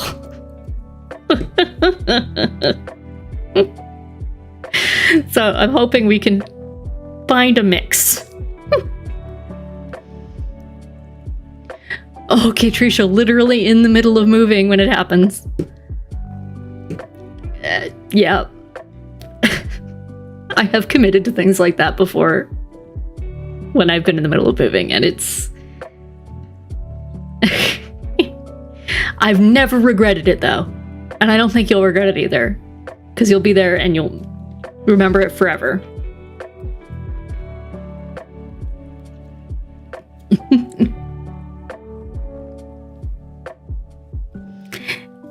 I don't know if he'll eat the fried bologna sandwich. We'll see. He's just like, he's a fast food guy. He loves it, and I don't shame him or blame him for it. I'm just like, okay, this is what you want to do. Hey man, we'll do it. Gonna go wild while I can. Yep, same here. Same here. Like, I am legitimately, and I'm just gonna shoot my shot, because it'll probably not happen, but I feel like if I just put it out there, like, if I send an email, be like, hey guys, I love you all very much. I sometimes do shows with Jackie. So you know I'm a real human being and I'm not a crazy person. Would you let me do a burlesque act to open one of the shows? Whatever you want. Any of the podcasts that want it. I'll make a damn act. I'll do whatever you want. I just want to do it.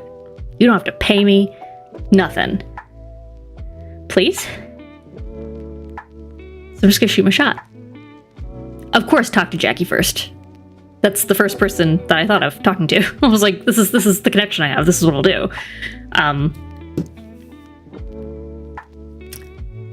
I have no doubt she will, if I push this. So yes, so this is what I want. Even if like I just get to do it at the Friday Night Jackin' thing, which like I don't think they'd have any problem with that there, depending on the venue, depending on where we are. But I don't think I'd have any issue getting to do that. But to do it, yeah, they've played my act on stream before, like, yeah. But like if I could do an act like at the actual show on stage at the Ryman, it would be really cool for me. I would love it a lot. I don't think it's gonna happen. I'm not promising anything. I just like had this flash of an idea. I was like, it only takes a few minutes. It's a great opener or a great like interstitial. And I'll do it for free because I'm going anyway. I just really want to do it. Like a cryptid-based act? Yeah, I could do a cryptid-based act. I could do a Satanist thing, because that's always fun to see. If Page 7 wants me to do something, I do like a pop culture bit. I have my Star Trek or my Batgirl or any of my many nerdy acts. Those are my two main ones, but if Wizard and the Bruiser wants me to do something, I don't know what I would do for Frosters, but I could do something for them if they want. Do all kinds of shit, man. I'll do anything. I'll do whatever you want. Yes, there's a higher than 0% chance that it'll happen, but it's not like definitely gonna happen. It's a dream, it's a hope, it's a dream. I put it in the universe and maybe it'll happen. I just like had the thought on my way to get a sandwich today, and I was like, this could be a way to make it feel more worth it to me. More content, more value. Thank you. Okay, but in order for me to afford to do this and potentially do this performance and potentially do all of these things, I do need donations. So please, if you can afford it, please do donate. I would really appreciate it. But we are going to move on to chapter 26 now and find out what the heck is happening and why the Ator just snatched her up out the forest. Cause goddamn, this thing coming out of nowhere.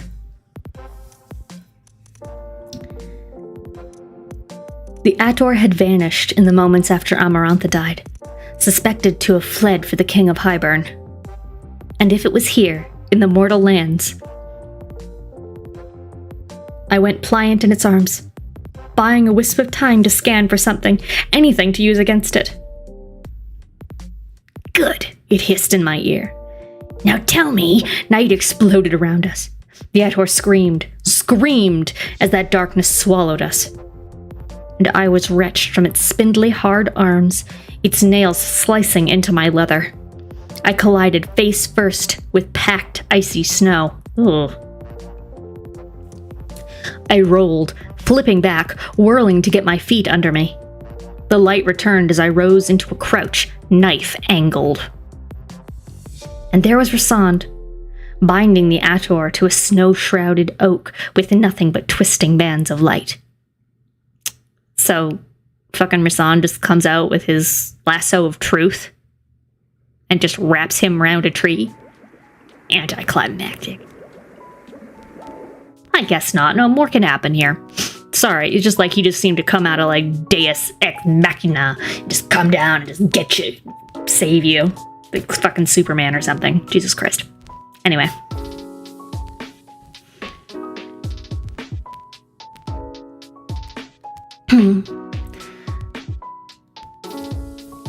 Twisting bands of light, like the ones that had crushed Ianthe's hand. Rasand's own hands were in his pockets. Always in his pockets. His face cold and beautiful as death. Oh, how goth can you get? Hands in the pockets.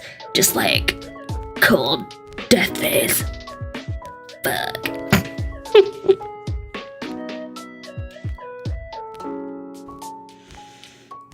I've been wondering where you slithered off to. The Ator panted as it struggled against the bonds. Rasand merely sent 2 spears of night shooting into its wings. The Ator shrieked as those spears met flesh and sank deep into the bark behind it. Answer my questions, and you can crawl back to your master, Rhys said, as if he were inquiring about the weather. Whore! Oh, I hate when they use that word. The Ator spat. Silvery blood leaked from his wings, hissing as it hit the snow. His blood so hot. Why? Rhys smiled. You forgot that I rather enjoy these things. He lifted a finger. The Ator screamed. No! Rhys's finger paused. I was sent, it panted, to get her. Why?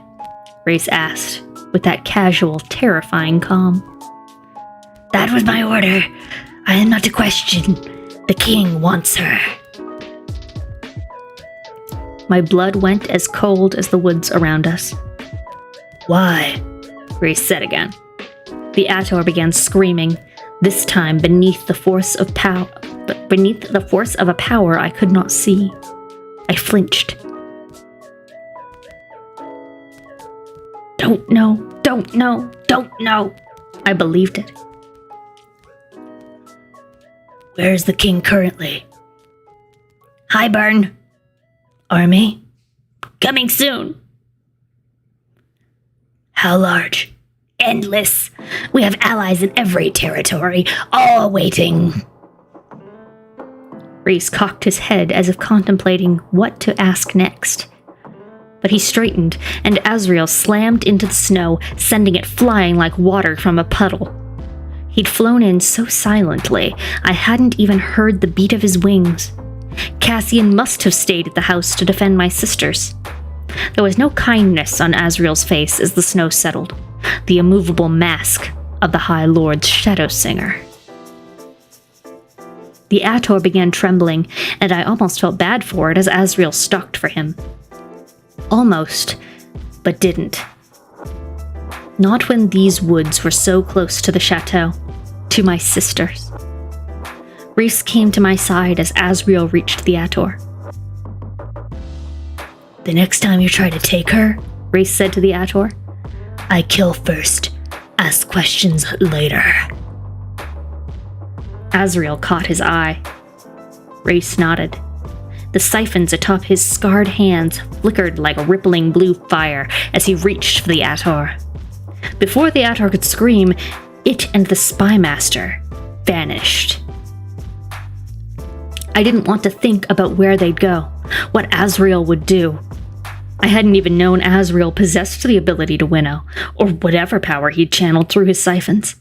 He'd let Reese winnow us both in the other day, unless the power was too draining to be used so lightly. "Will he kill him?" I said, my puffs of breath uneven. "No." I shivered at the raw power glazing his taut body. Taut body. Oh. "We'll use him to send a message to Hybern that if they want to hunt the members of my court, they'll have to do better than that." I started at the claim he'd made of me and at the words. You knew he was hunting me?" "I was curious who wanted to snatch you the first moment you were alone." I didn't know where to start. So Tamlin was right about my safety. To some degree. It didn't excuse anything. "So you never planned to stay with me while I trained? You used me as bait." "Yes, and I'd do it again. You were safe the entire time." "You should have told me." "Yes, you should have told her. You should have." "Maybe next time." "There will be no next time." I slammed my hand into his chest, and he staggered back a step from the strength of the blow. I blinked. I'd forgotten that strength in my panic. Just like with the Weaver. I'd forgotten how strong I was. Yeah, she asked him to train that morning. Like, it's a little bit disjointed. I don't know, maybe it's a thing where, like, he knew that this was a test he eventually wanted to do, and then, like, she asked to train, and he was like, okay, convenient, and then he just kind of did it. This is how I'm going to dismiss this minor plot hole. Yeah, I just saw the opportunity and snatched it.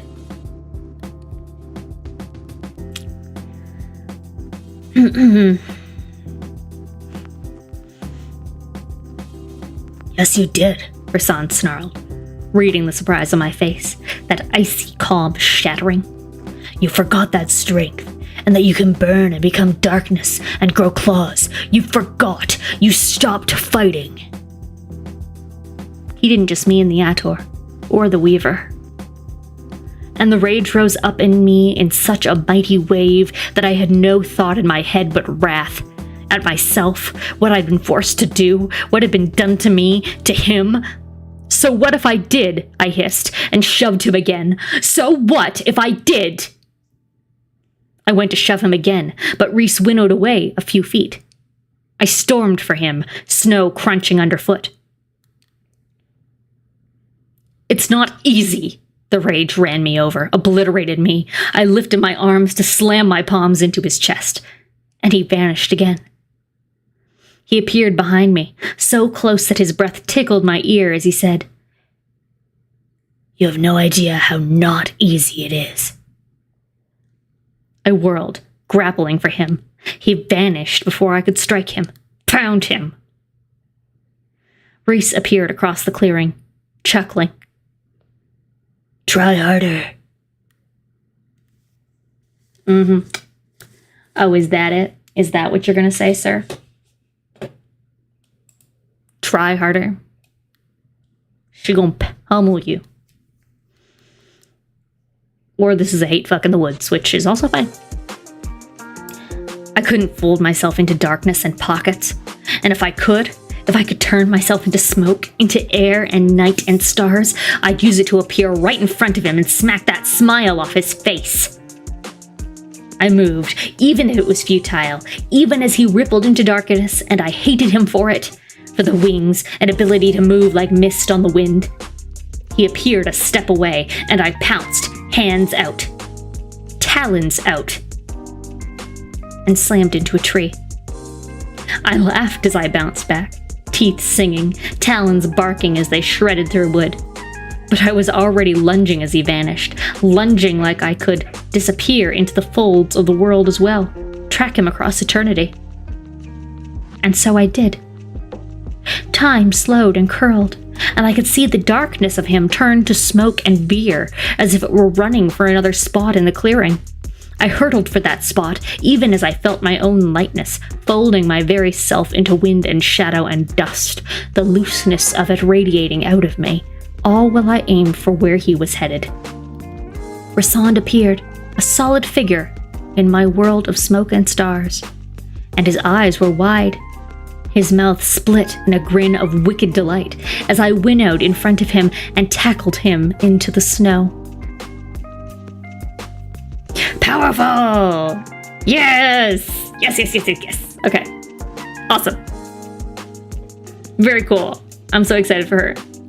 I'm so glad she learned to do that.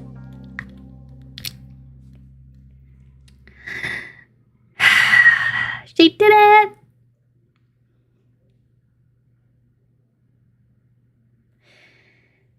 But now just take advantage of the fact that you're right on top of this dude. In a completely consensual and sexy way. Just do that. I think maybe that would be awesome, and that he would like it. Maybe. So that was chapter 26.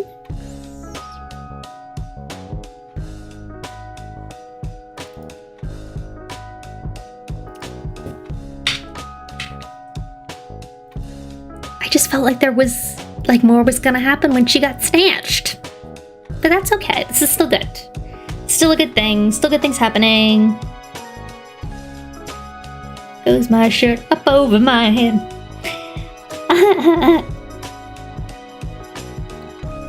Oh my god. Okay.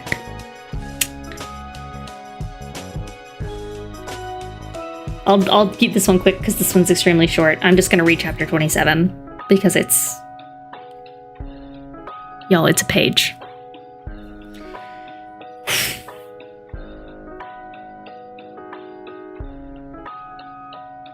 Here we go. I panted, sprawled on top of Reese in the snow while he laughed hoarsely. Don't, I snarled into his face, ever! I pushed his rock-hard shoulders, talons curving at my fingertips. Use me as bait again. He stopped laughing. I pushed harder, those nails digging in through his leather. You said I could be a weapon. Teach me to become one. Don't use me like a pawn. And if being one is part of my work for you, then I'm done. Done! Despite the snow, his body was warm beneath me, and I wasn't sure I'd realized just how much bigger he was until our bodies were flush. Too close. Much, much too close.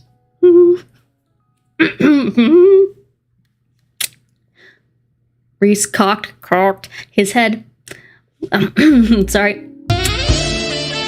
Yeah.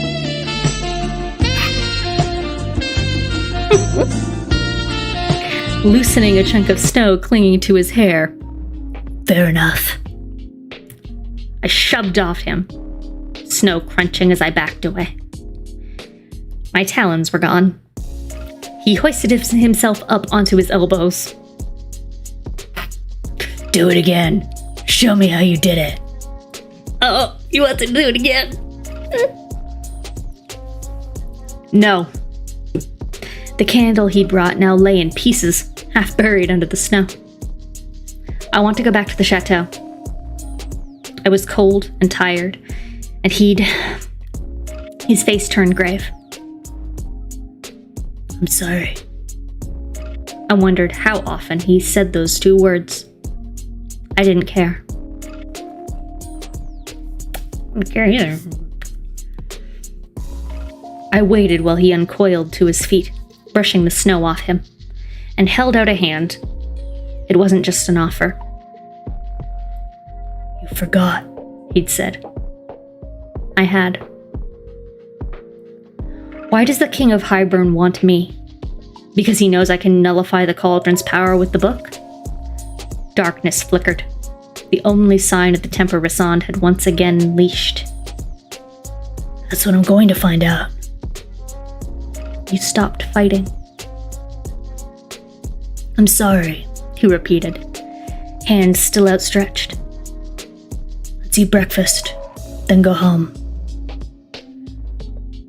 Valaris isn't my home. I could have sworn hurt flashed in his eyes before he spirited us back to my family's house.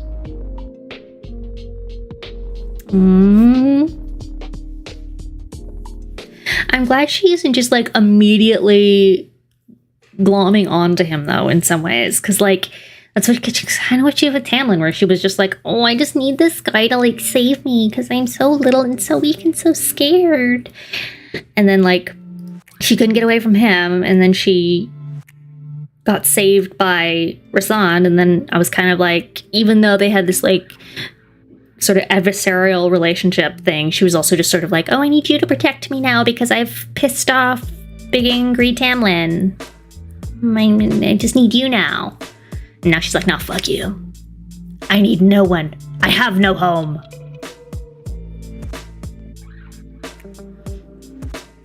And if it is going to be her home, she has to choose it on her own terms. She needs to have ownership and power. These are my feelings. These are my feelings.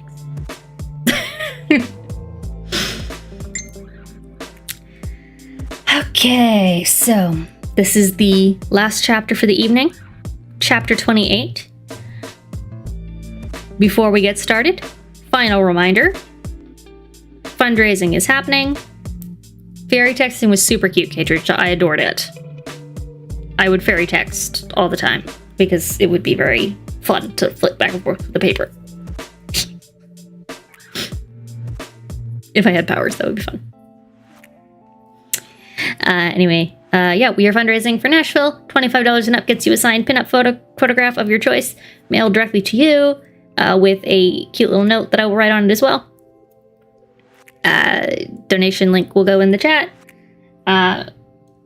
so that I can go and I can party with all of you guys in Nashville and have a great time, and potentially do some performance. And I think it'd be really great if I could afford to do it and not have it be a big stressful thing on my life, and just be a fun thing. So that's where I'm at. Come on, Link. There you go. All right, awesome. So, while I'm reading this chapter, consider it. Love you. Thank you. Okay. I gotta change the tracker. I always forget that part. Come here. Come here, chapter tracker. Chapter 28. All right. Chapter 28. My sisters ate breakfast with Rhys and me. Azrael gone to wherever he'd taken the Attor. Cassian had flown off to join him the moment we returned. He'd given Nesta a mocking bow, and she'd given him a vulgar gesture I hadn't realized she knew how to make. Once again, a vulgar gesture. She's just flipping him off. Everybody knows it. Let's just say it. Let's just do it. I don't know, Cassian had merely laughed, his eyes snaking over Nesta's icy blue gown with a predatory intent that, given her hiss of rage, he knew would set her spitting. 'Cause he wants her. Then he was gone, leaving my sister on the broad doorstep, her brown gold hair ruffled by the chill wind stirred by his mighty wings. I know, Kadrisha, people are just flipping everybody off all the time, and they're never even, properly referencing it. Unless they're doing this, it means asshole! It means asshole.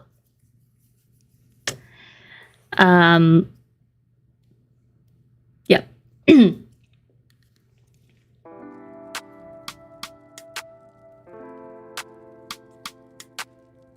Where was I? There we go. We brought my sisters to the village to mail our letter. Rhys glamoring us so we were invisible while they went into the little shop to post them. After we returned home, our goodbyes were quick. I knew Rhys wanted to return to Valaris. if only to learn what the Autor was up to. I'd said as much to Reese while he tongue-tied. I'd said as much to Reese while he flew us through the wall. What? There's like a fairy version of flipping someone off? Ah! That's cool. I gotta know. I can't wait. I'm very excited about that. I'd said as much to Reese while he flew us through the wall, into the warmth of Prithian, then winnowed us to Valaris. Morning mist still twined through the city and the mountains around it. Oh, it would be funny if there was. There isn't one. I was just so excited that I didn't even think. And I just thought that you were telling me there was one. Yes, now I don't know how. I don't know what it would be. I don't know. I'm honestly, I don't think I'm creative enough to come up with something like that. Mission. Someone figure it out. Okay. Morning mist still twined through the city and the mountains around it. The chill also remained, but not nearly as unforgiving as the cold of the mortal world. Reese left me in the foyer, huffing hot air into my frozen palms, without so much as a goodbye. Hungry again, I found Nuala in Ceridwen, and I gobbled down cheese and chive scones while thinking through what I'd seen, what I'd done. Not an hour later, Reese found me in the living room, my feet propped on the couch before the fire, a book in my lap, a cup of rose tea. A cup of rose tea steaming on the low table before me. I stood as he entered, scanning him for any sign of injury. Something tight in my chest eased when I found nothing amiss.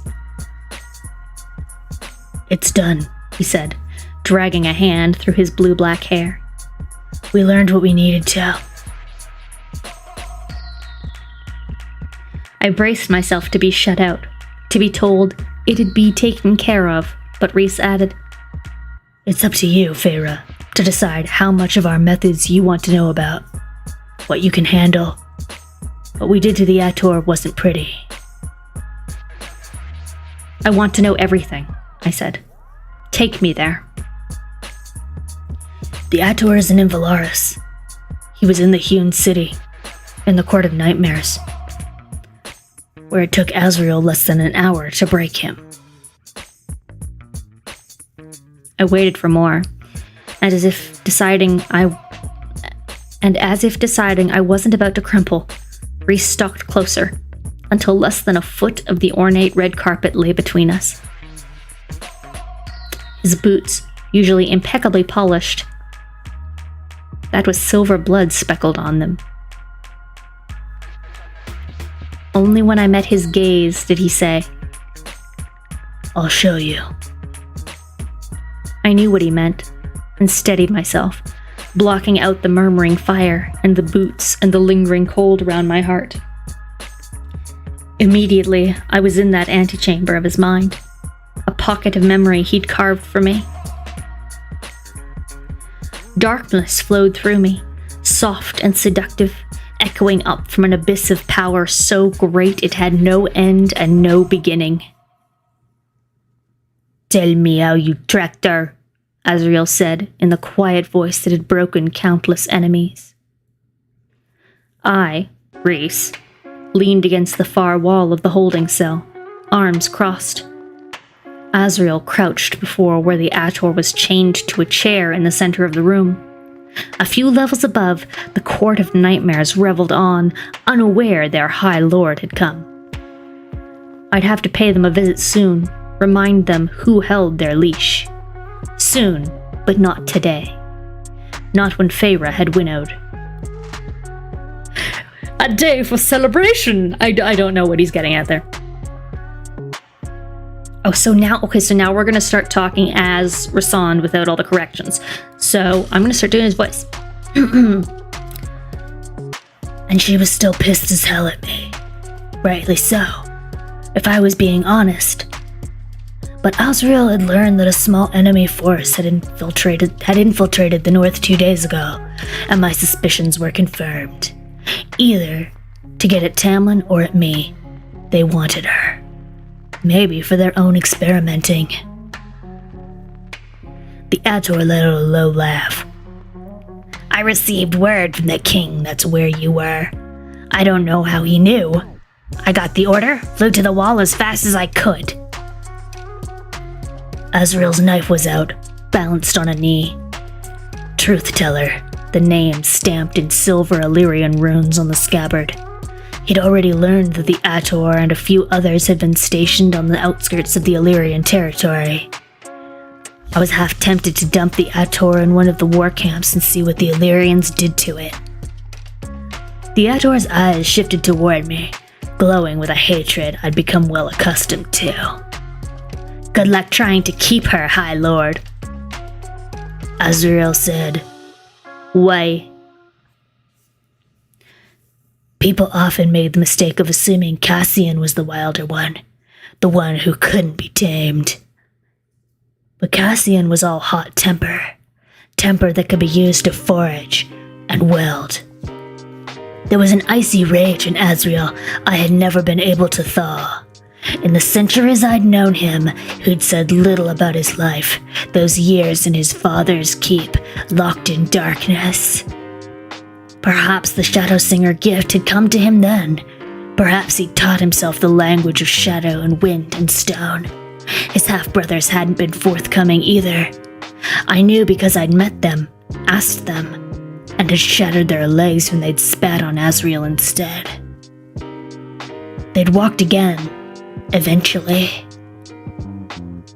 The Ator said, Do you think it's not common knowledge that you took her from Tamlin?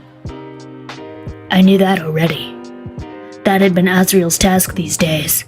Monitor the situation with the Spring Court and prepare for our own attack on Highburn.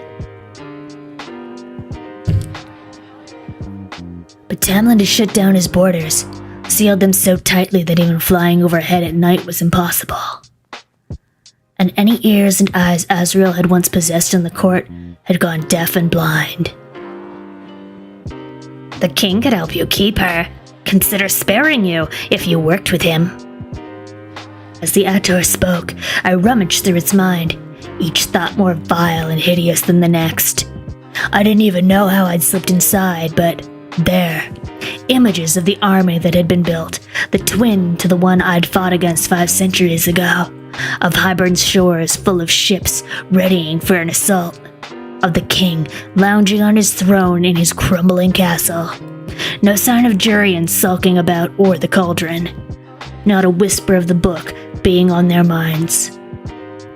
Everything the Ator had confessed was true, and it had no more value. Az looked over his shoulder. The Ator had given him everything. Now it was just babbling to buy time. I pushed off the wall. Break its legs, shred its wings, and dump it off the coast of Highburn. See if it survives. The Ator began thrashing, begging. I paused by the door and said to it, I remember every moment of it. Be grateful I'm letting you live. For now. I hadn't let myself see the memories from under the mountain. Of me. Of the others. Of what I'd had done to that human girl I'd given Amarantha in Feyre's place. I didn't let myself see what it had been like to beat Feyre, to torment and torture her. I might have splattered him on the walls, and I needed him to send a message more than I needed my own vengeance. The Ator was already screaming beneath Truth Teller's honed edge when I left the cell. Shit, man.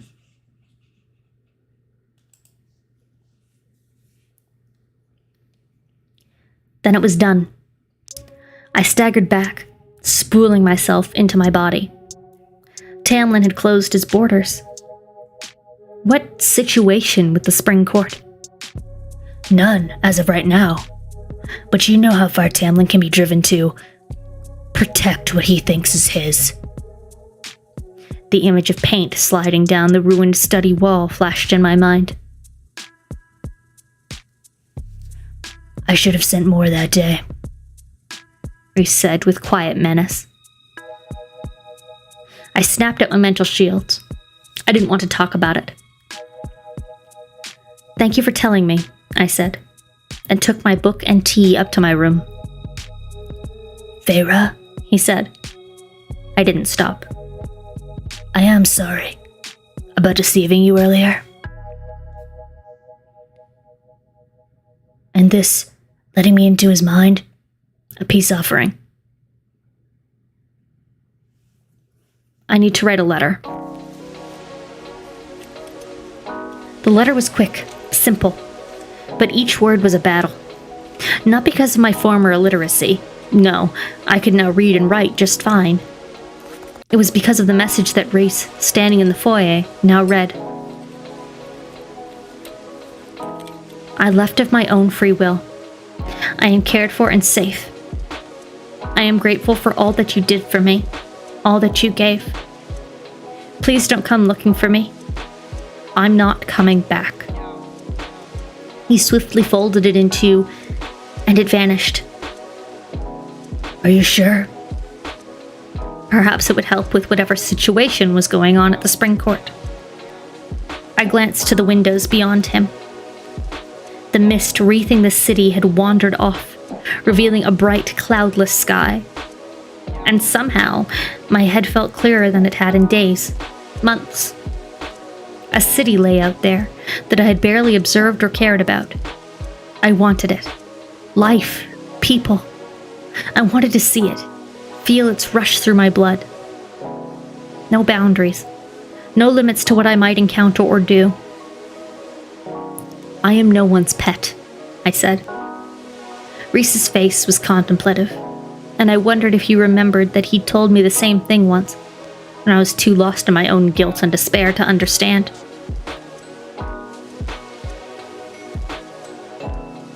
What next? For what it's worth, I did actually want to give you a day to rest. Don't coddle me. I'm not, and I'd hardly call our encounter this morning rest. But you will forgive me if I make assessments based on your current physical condition. I'll be the person who decides that. What about the Book of Breathings? Once Asriel returns from dealing with the Ator, he's to put his other skill set to use and infiltrate the Mortal Queen's courts to learn where they're keeping it, and what their plans might be.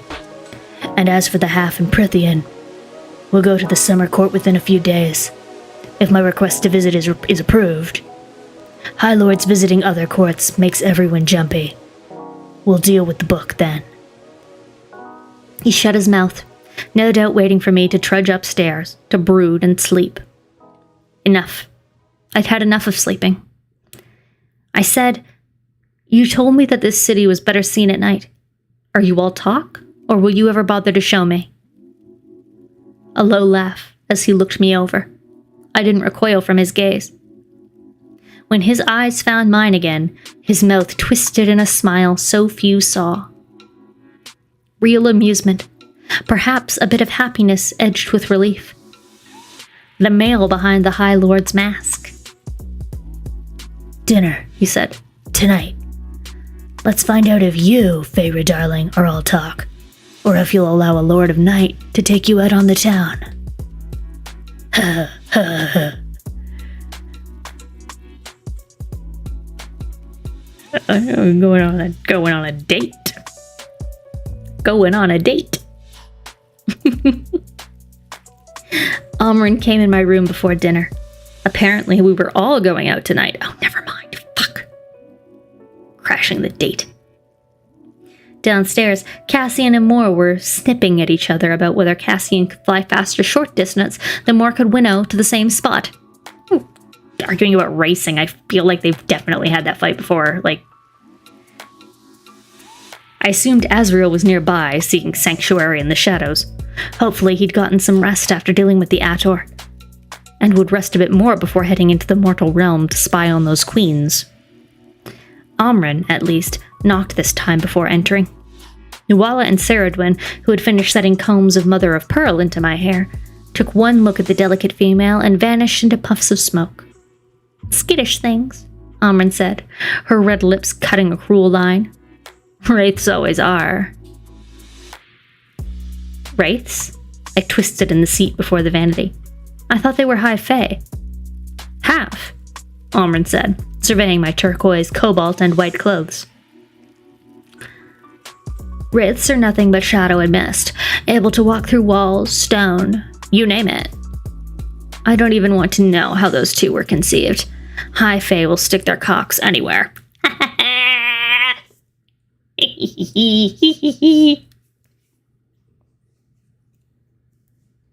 Rude. Sorry. I choked on what could have been a laugh or a cough. They make good spies.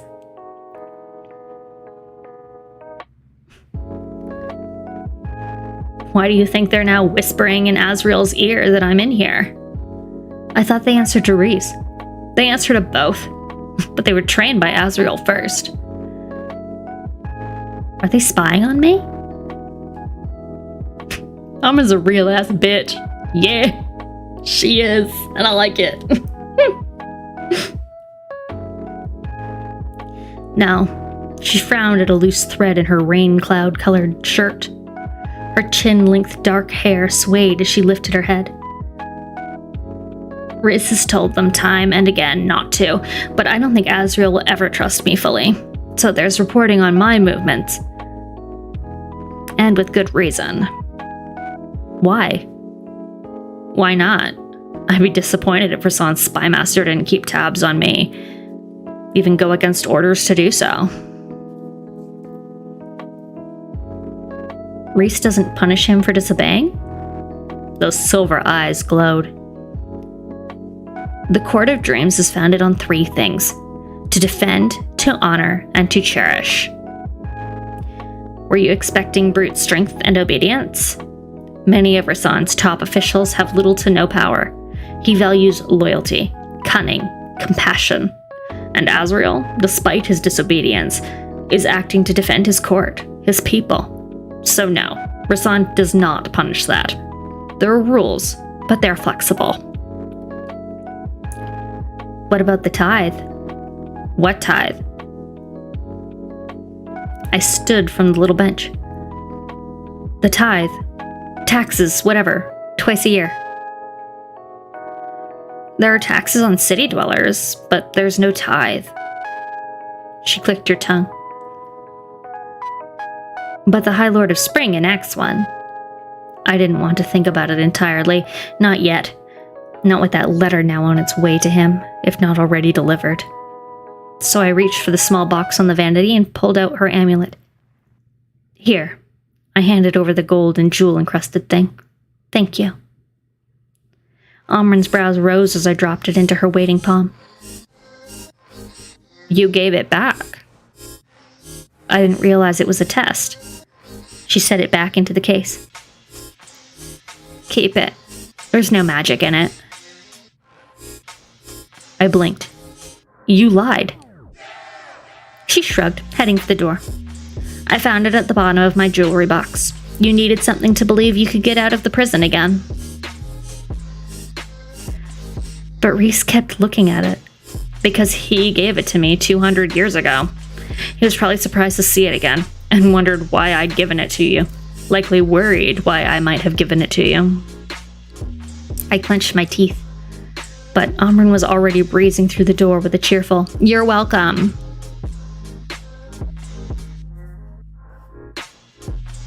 That was chapter 28. Why is Rasan giving Amren presents? All jewelry presents. That's cute.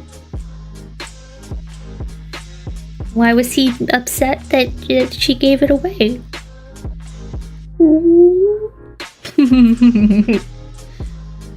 Okay, everybody. So that's all the reading for tonight. I am quite tired now. But that was good. A lot happened. A lot of plot. So much plot. much plot. Very tired. So, I will see you all again this Saturday for Saturday Slumber Party. Please come join in, come hang out, come have a good time. I'm gonna try to plan more fun things. We might spin the movie wheel. We might play some games. We might do all kinds of stuff. I don't know, but it's gonna be a party.